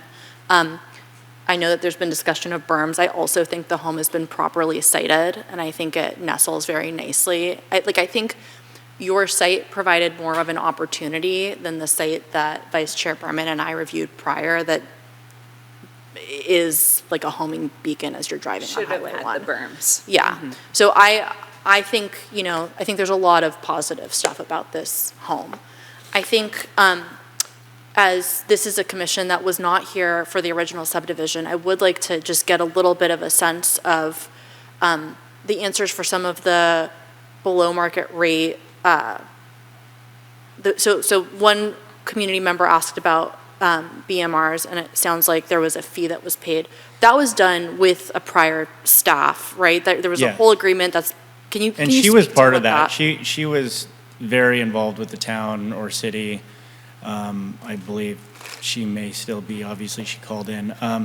Everybody, back then, there was a group outside these walls that were very influential, and like I said, we had lots of after-hours meetings and food and et cetera with this process. And we were supposed to build 2 low-income homes down below my personal lot. And at that time, the city of Pacifica was very happy to, I believe, we paid $375,000. And I don't know where they put the money or what they did, but at that time they were very excited about accepting that money.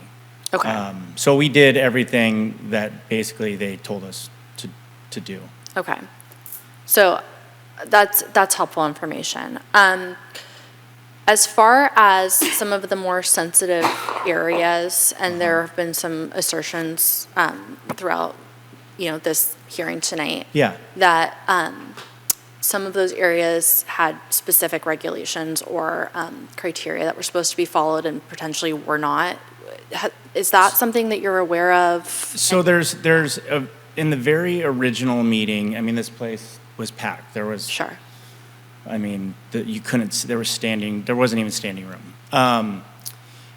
To go back to the bird sanctuary, I donated 27 acres. So before there was a housing crisis and things and that, I'm born and raised 3 generations deep here. I've had multiple businesses in this town, and I love the beach and I love this town, and I chased a dream thinking I could raise my kids up there. I'll be in front of you guys hopefully in the next 6 months with my house, but my daughter's 23 now. So that clearly didn't happen. And because of all of the stuff that goes along with trying to develop 70 acres on the coast in a town that is very anti-growth, you would think, I put 10 homes on 70 acres. It's incredible. I could have put 375. Look what they're doing with the bowling alley. I think that's 140. I mean, it's crazy. Talk about traffic. You know, our 200 or 2,000 tons of dirt. I mean, once those go in, there's going to be some serious traffic. So I took a very sensitive piece of land and I put 10, 11 homes on there. I mean, and we connected, like the first home up there, Aaron's house, we connected. The Hussons originally owned that, bought that, and we forced them to come aboard our process. And even the lots A and B, I believe they're on the original plan, Zito's, he'll never build, but I consumed that 10-acre parcel as well to block everything out so there wasn't condos like on the other side of Fassler right up against what I was trying to create, which is basically there's 12 lots, 10 are buildable, or 10 will be built on our land and then Aaron's. And I mean, you're not going to see that anywhere. I mean, I could have went for condos and 20 years later been approved because of the housing crisis, and then everybody would have been complaining there's 500 new vehicles driving up and down. Right now we're searching for, well, we actually have 10 lots sold except this one, which are people wanting to raise families here. So I think, you know, that it's helpful to have the context, especially because none of the people up here were around for the original. But I do want to get back to my original question, which is, are there sensitive areas that are supposed to be protected right now? Yeah, the 27 acres of open space, we pay a company to monitor it, and that is on the plans. It's stationed bird sanctuary. And that whole ridge line is not touched, and it's donated, and it's monitored by the state, and we're in the system, and they come out they come out and monitor it. And The state being CDFW? Do you remember the name? Anyway, it's a conservation group out of, I think they're Golden State Trust. I don't know. I forget the name of it, but they monitor it, and we're in meetings. I'm on the HOA program. We're in meetings with them.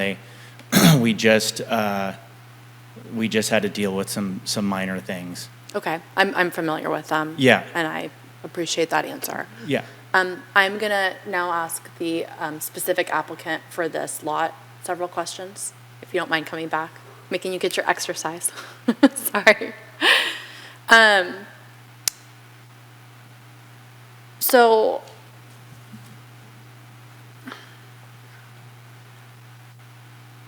I think I'm just trying to, let me ask the easier questions first. So does this project have a pool? I'm seeing one on the rendering. It's lovely, but I'm not seeing it on the plans. Yeah, that was an early rendering that stayed on the front cover of the plans, but is not part of the project. Okay. Do you happen to know the height of the retaining walls that are on your plans? Because while the building elevations are pretty clear, I don't see heights for retaining, and it's very hard for me to approximate it looking at the plans. I don't offhand. I bet the civil drawings show that. Okay. So we'll take a look at the next. But that can be something I can make sure is clear. Okay.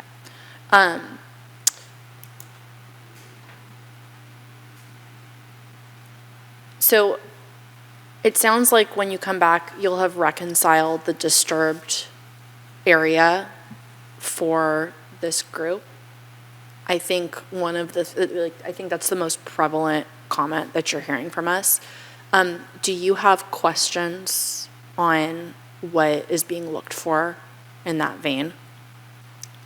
I don't think so. The architect has been watching and texted me and said that he's 100% confident that the disturbed area calculation that he's provided is on the tables here and is clearly delineated. But without the civil, I think the whole glitch here is that the civils just didn't get attached to the package. And once we reconcile that, I think we're going to find, I know that we're going to find that all of this is under the requirements. Okay. That whole recreational use argument, I think, is almost a non-issue because, again, the biggest number, which is the total disturbed area, is under the requirement. Okay.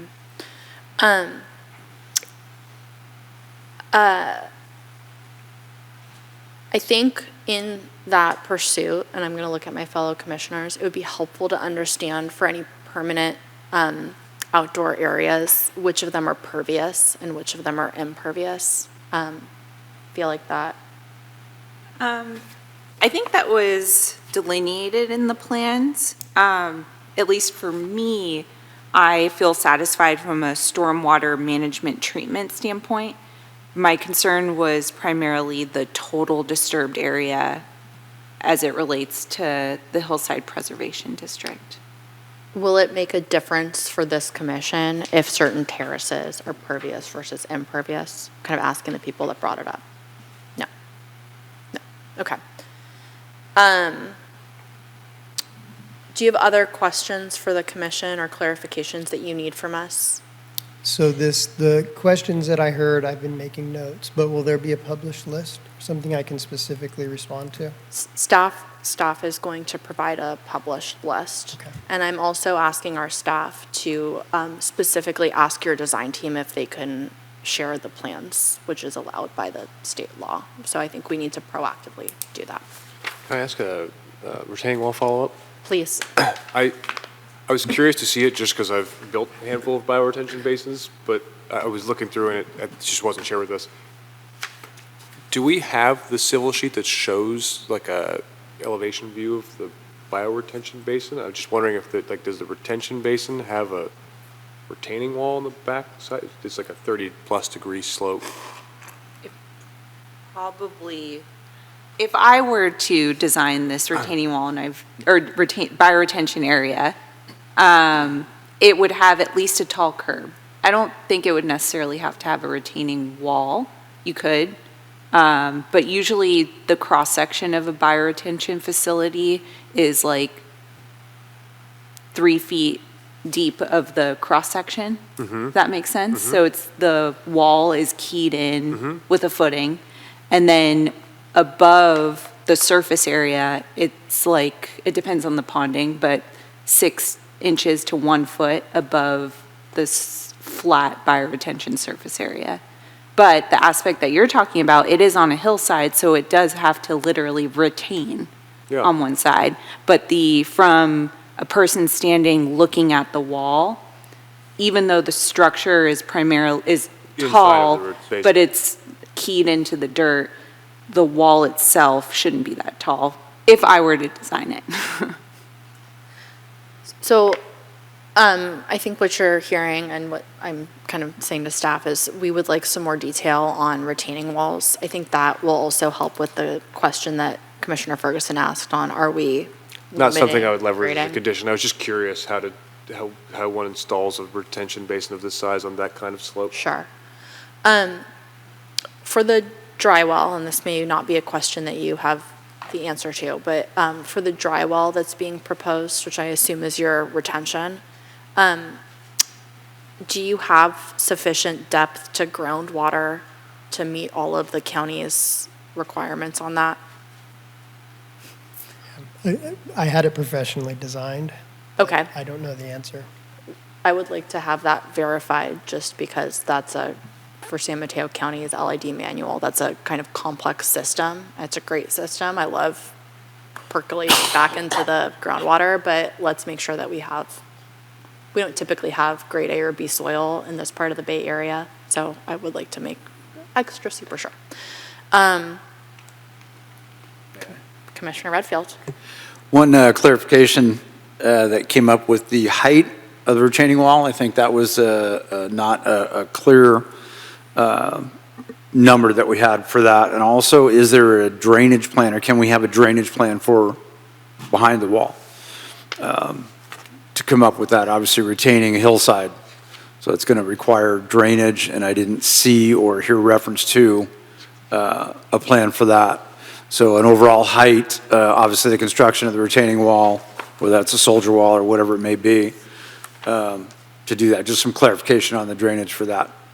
That would be wonderful.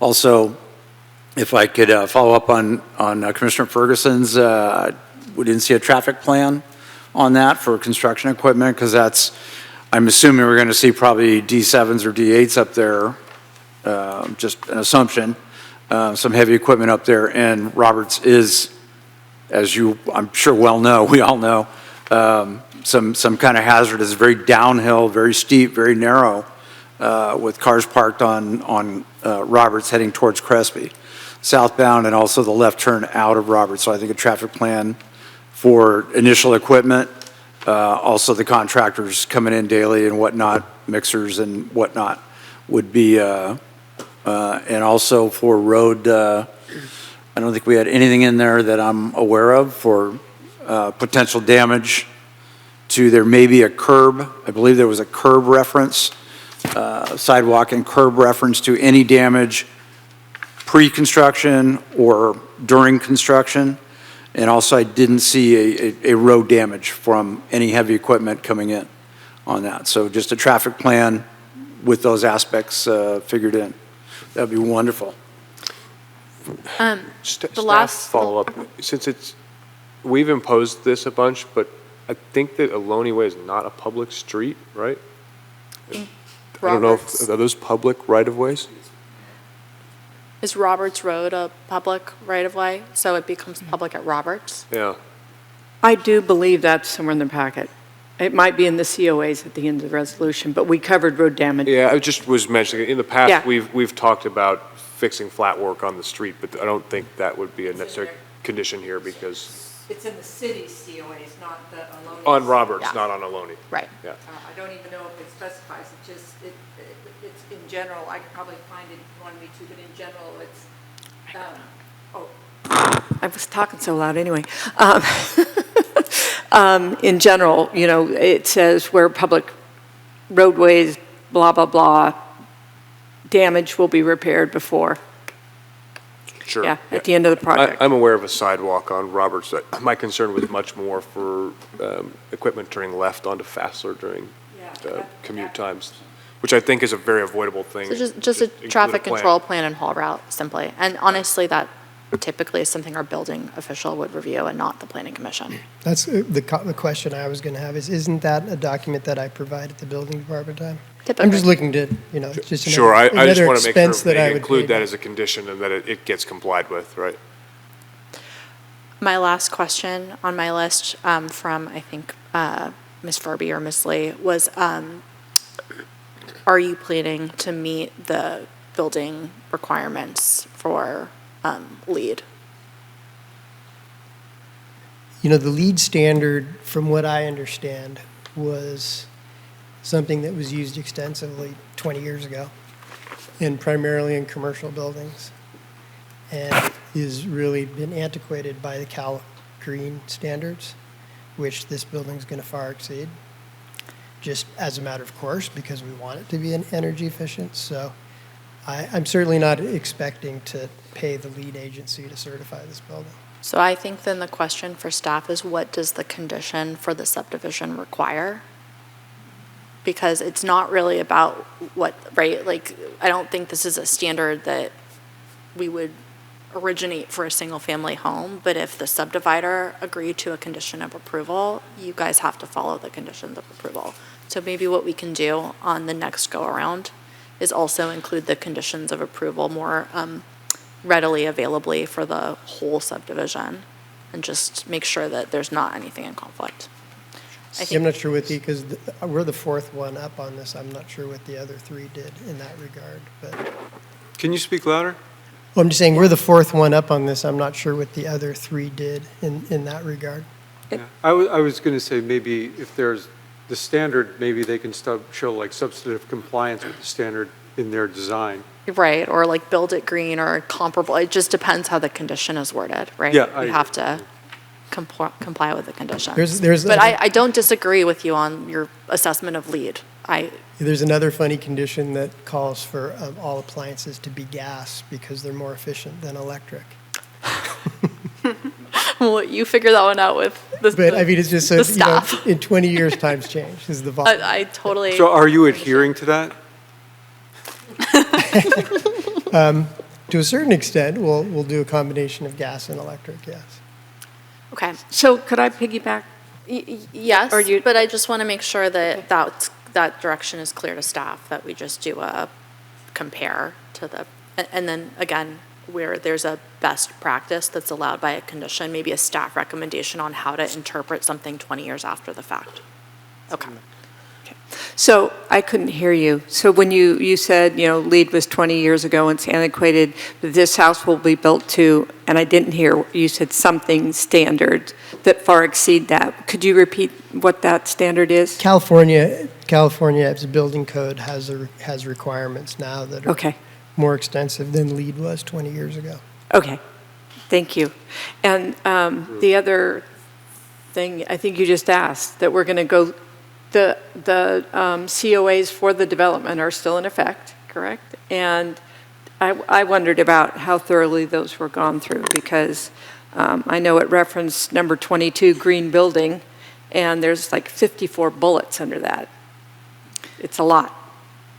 So I think just some additional staff analysis on what staff's recommendation is, and where a building code or a REACH code that we've passed, conflicts with a condition of approval. How do we interpret that? Okay. Reaching back. Yeah. Did you have a question on birds for our birder? I'm also a bird watcher, by the way. I am. So you understand, though, that the concern is the birds flying into the windows? I do. Yeah. I do. And I think you can actually get glass that helps obscure that. There's treatments afterwards, too, but since you're building it new, I thought maybe if there's a type of glass that has, it mentioned some things in the summation I read on the San Francisco one, that's why I referred to it. And I'm glad to hear your birder. But I would just ask that this project be subject to the same conditions of approval that all Pacifica-wide projects are, and it's not special in any other way than it's just a nice house. So I feel like it should be subject to the same rules as citywide Pacifica requirements. I think that you have a very objective commission that would apply this to any project that had a lot of fenestration, and that if you were coming in with a different architecture style with much less glazing, maybe this would be a different comment. But I think there's been, if you look at what this commission has done in the past, there is consistency. So, but I appreciate the comment. Mm-hmm. Okay. Does anyone, I feel like everyone has said, this is a very lovely building, but since I don't want to really belabor this project more than another hearing, do we have any comments on the structure itself? It's not it's not a comment to be addressed. I agree with everyone that has stated it. It's a lovely building. But with respect to minimizing grading, it is nestled in the best location of the lot, but I just think to some projects we've seen on lots that are much smaller and need much less grading and they have less space, such as anywhere in Pedro Point, and there's typically more of a stepped foundation to those.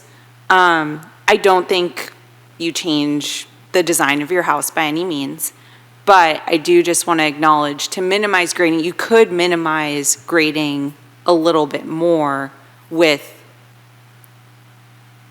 more of a stepped foundation versus I mean, I think it's probably 2,000 square feet footprint with a second story on top. So, no action related to that. Yeah, I grappled with that too, because if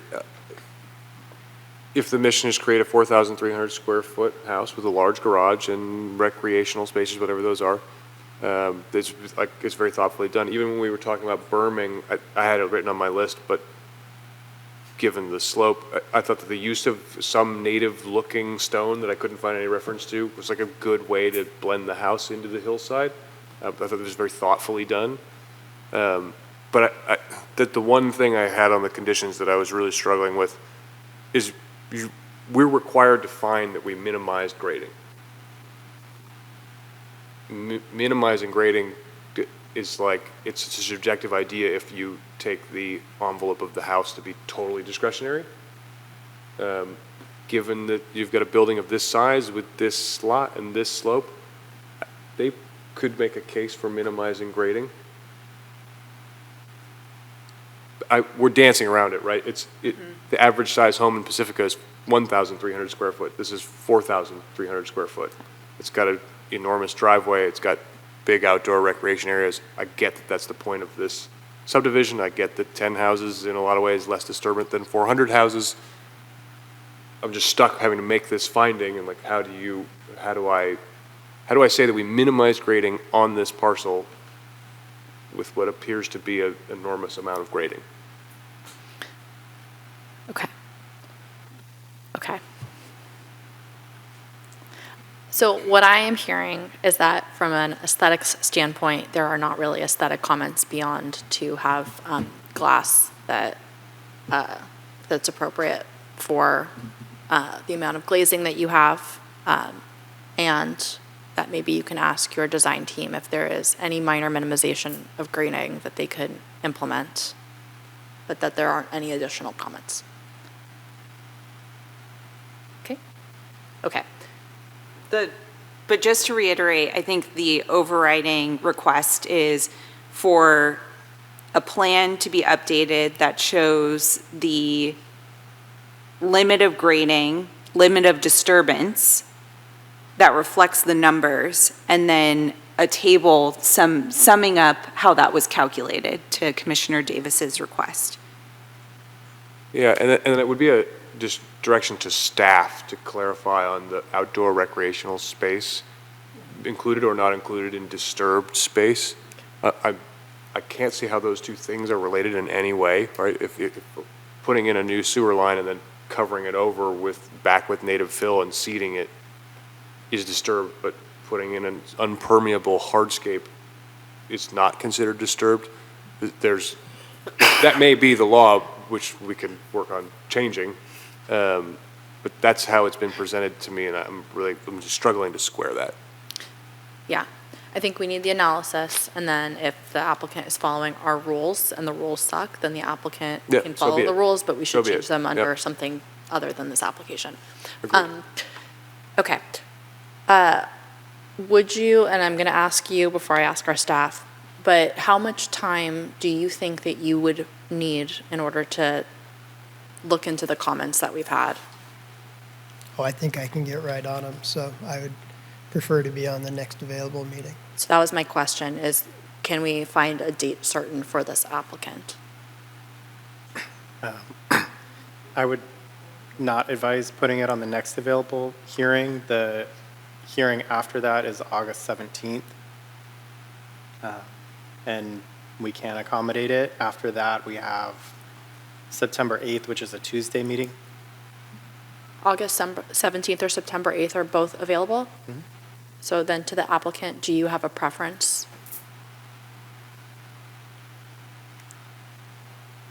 How much time does staff need to get a list? August 17th, please. Is that amenable to you, Deputy Director, August 17th?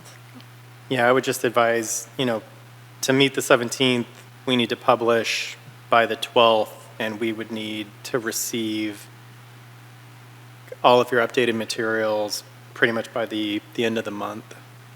Okay. So I would just ask that you confirm with your...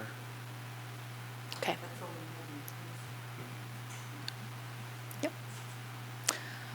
Okay. Would anybody like to make a motion to the date certain of October 7, or I'm sorry, excuse me, August 17th? I move that we continue this item to a date certain of August 17th. Okay. I'll second. You beat me. Sorry. All right, please vote.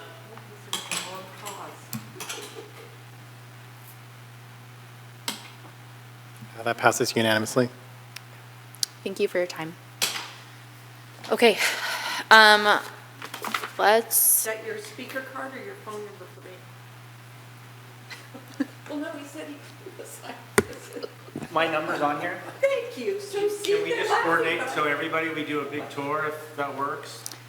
I think we'll need can't do to that. figure out the Brown Act, and so I will leave it to staff to kind of spearhead coordination. If not, we can. Yeah, thanks, Thank Tina, you, I guys. appreciate it. Yeah, we can't all be there at one time. Okay, so moving on to TA 129-26, text amendment for density bonus and inclusionary housing ordinance. Do we have a staff report? I do, and we'll just take a brief moment to get the presentation to.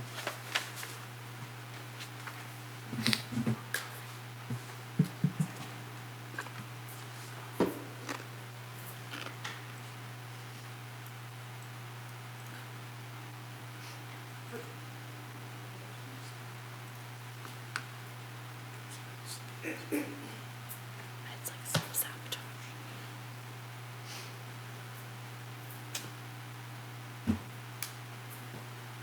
I apologize, one more. Please take your time.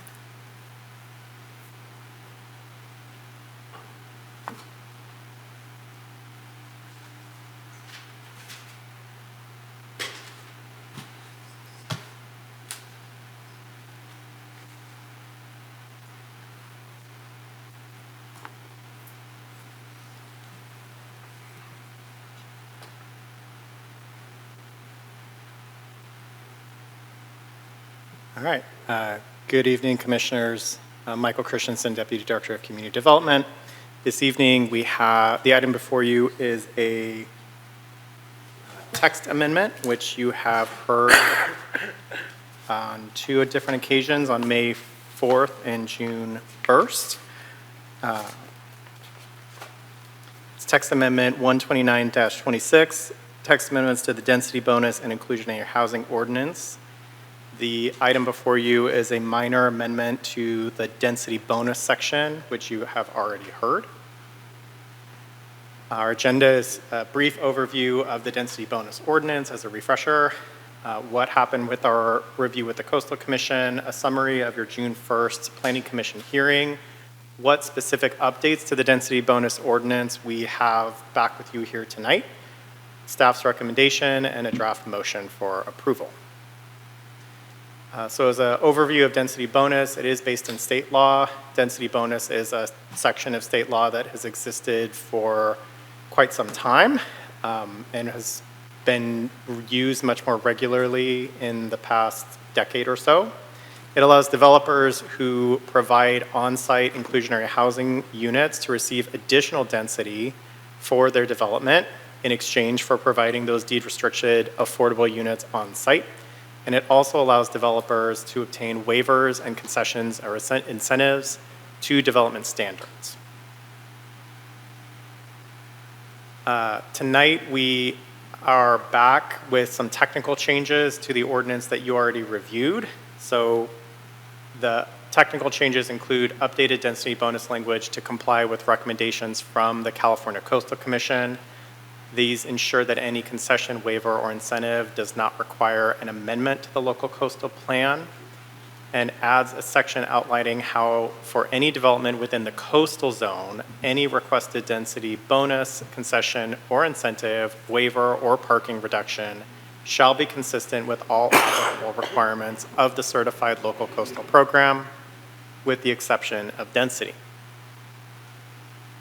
As a reminder, local coastal program amendments, their approval process goes through a planning commission recommendation, then a city council adoption.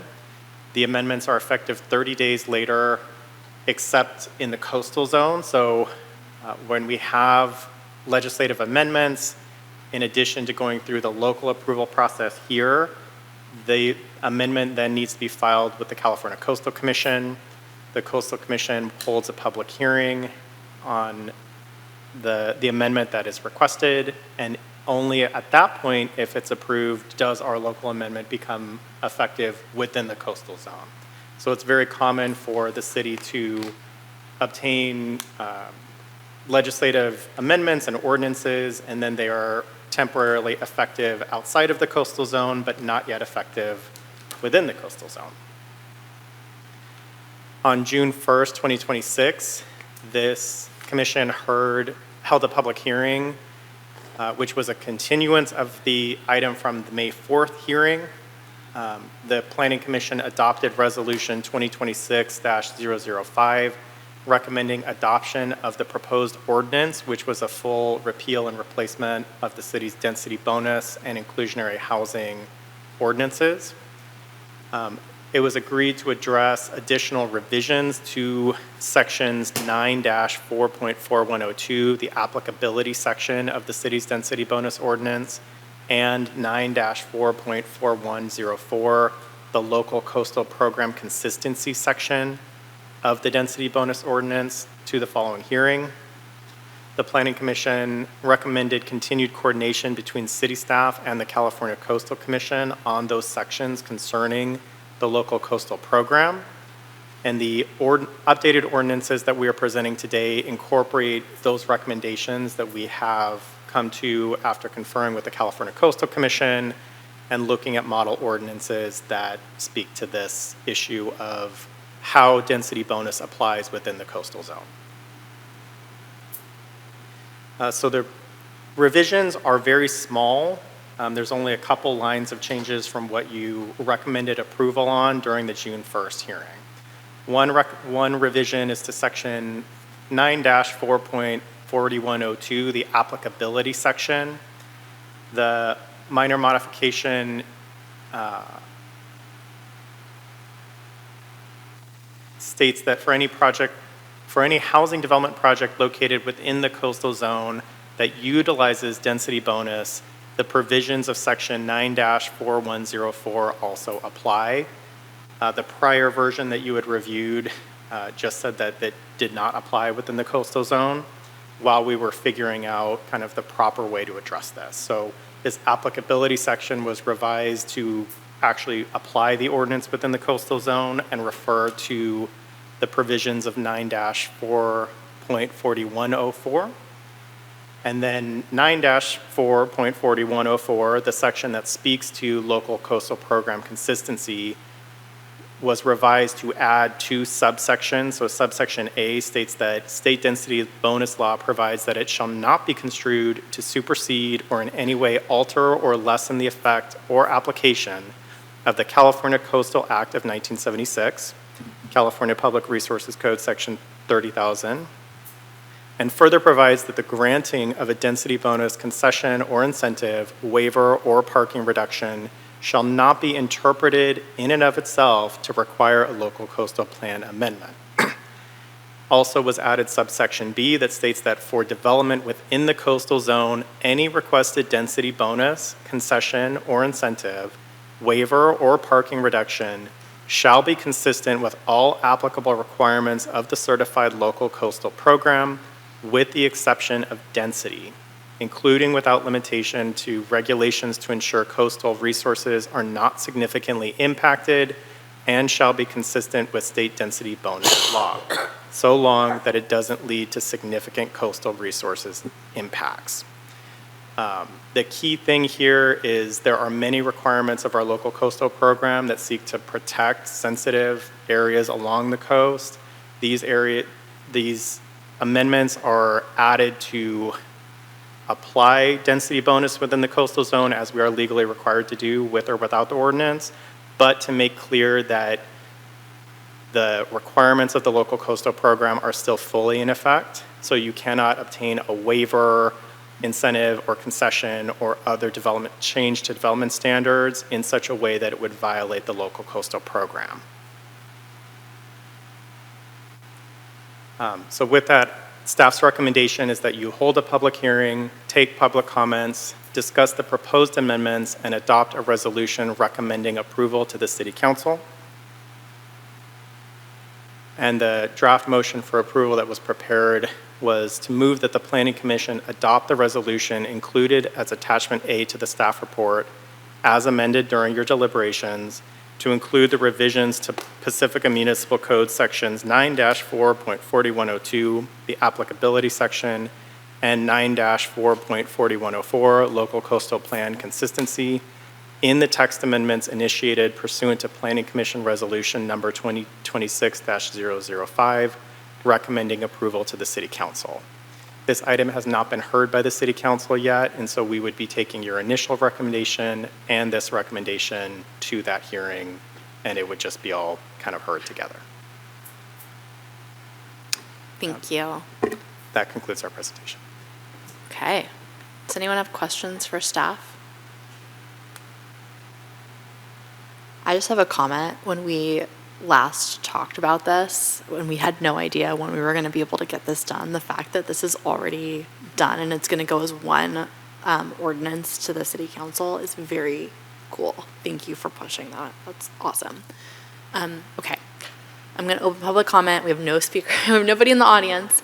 Is anybody on Zoom? There are no speakers. No speakers. Okay, so we're going to close public comment.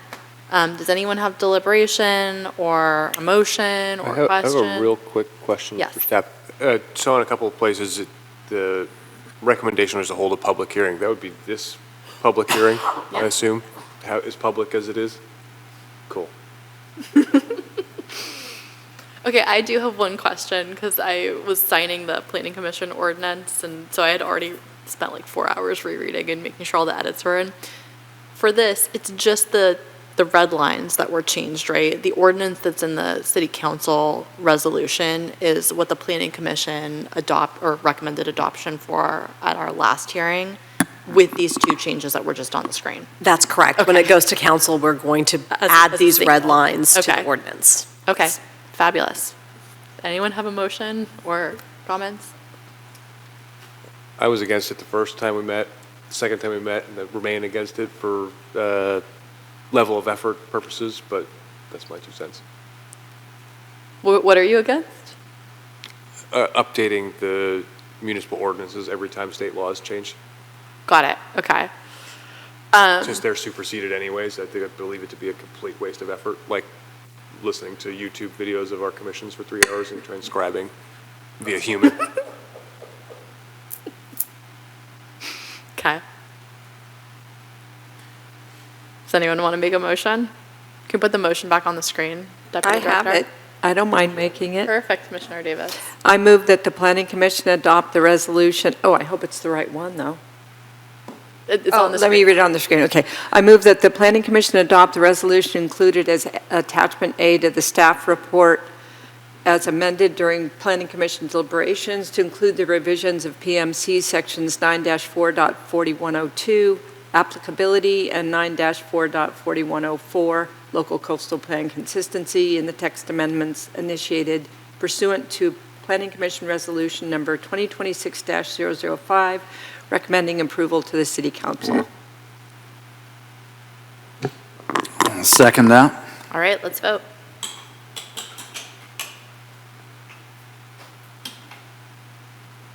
That passes 5-1 with Commissioner Ferguson voting no. Okay, I want to thank staff again for working with our Coastal Commission to get that done. That's awesome. Okay, moving on to commission communications. I don't see any, not that we've been like pressing buttons for lights, but does anyone have a commission communication? Push a button for you. Commissioner Ferguson. I am just communicating down to staff and commission that I am out of town for most of the next 6 weeks. I will definitely miss the August the 3rd meeting, but will maybe make the August the 17th meeting, although unlikely. Thank you. If we have a meeting on September the 8th, if EDC also has a meeting, I may not be able to attend for childcare reasons. Any other commission communications? Okay, staff communications.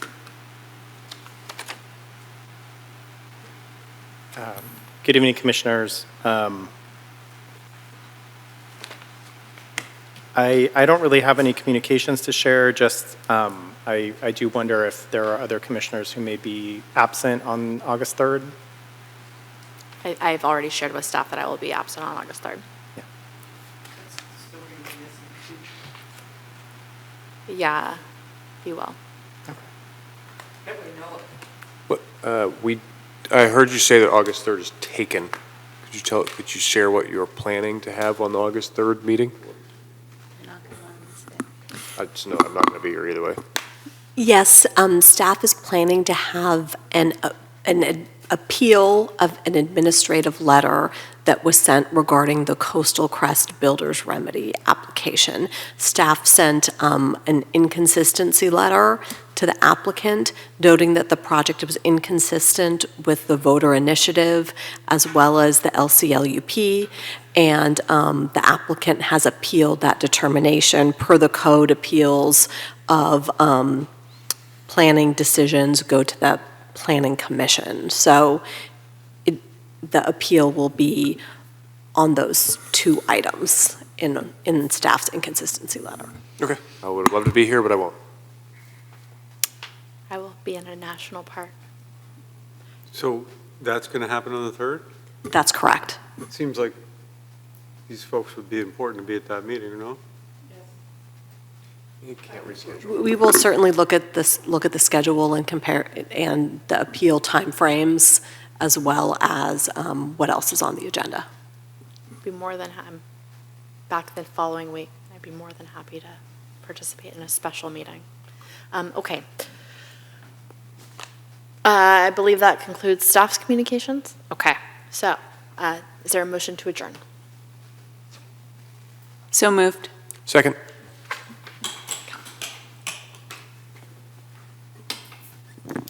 All right. This meeting is adjourned. Thank you.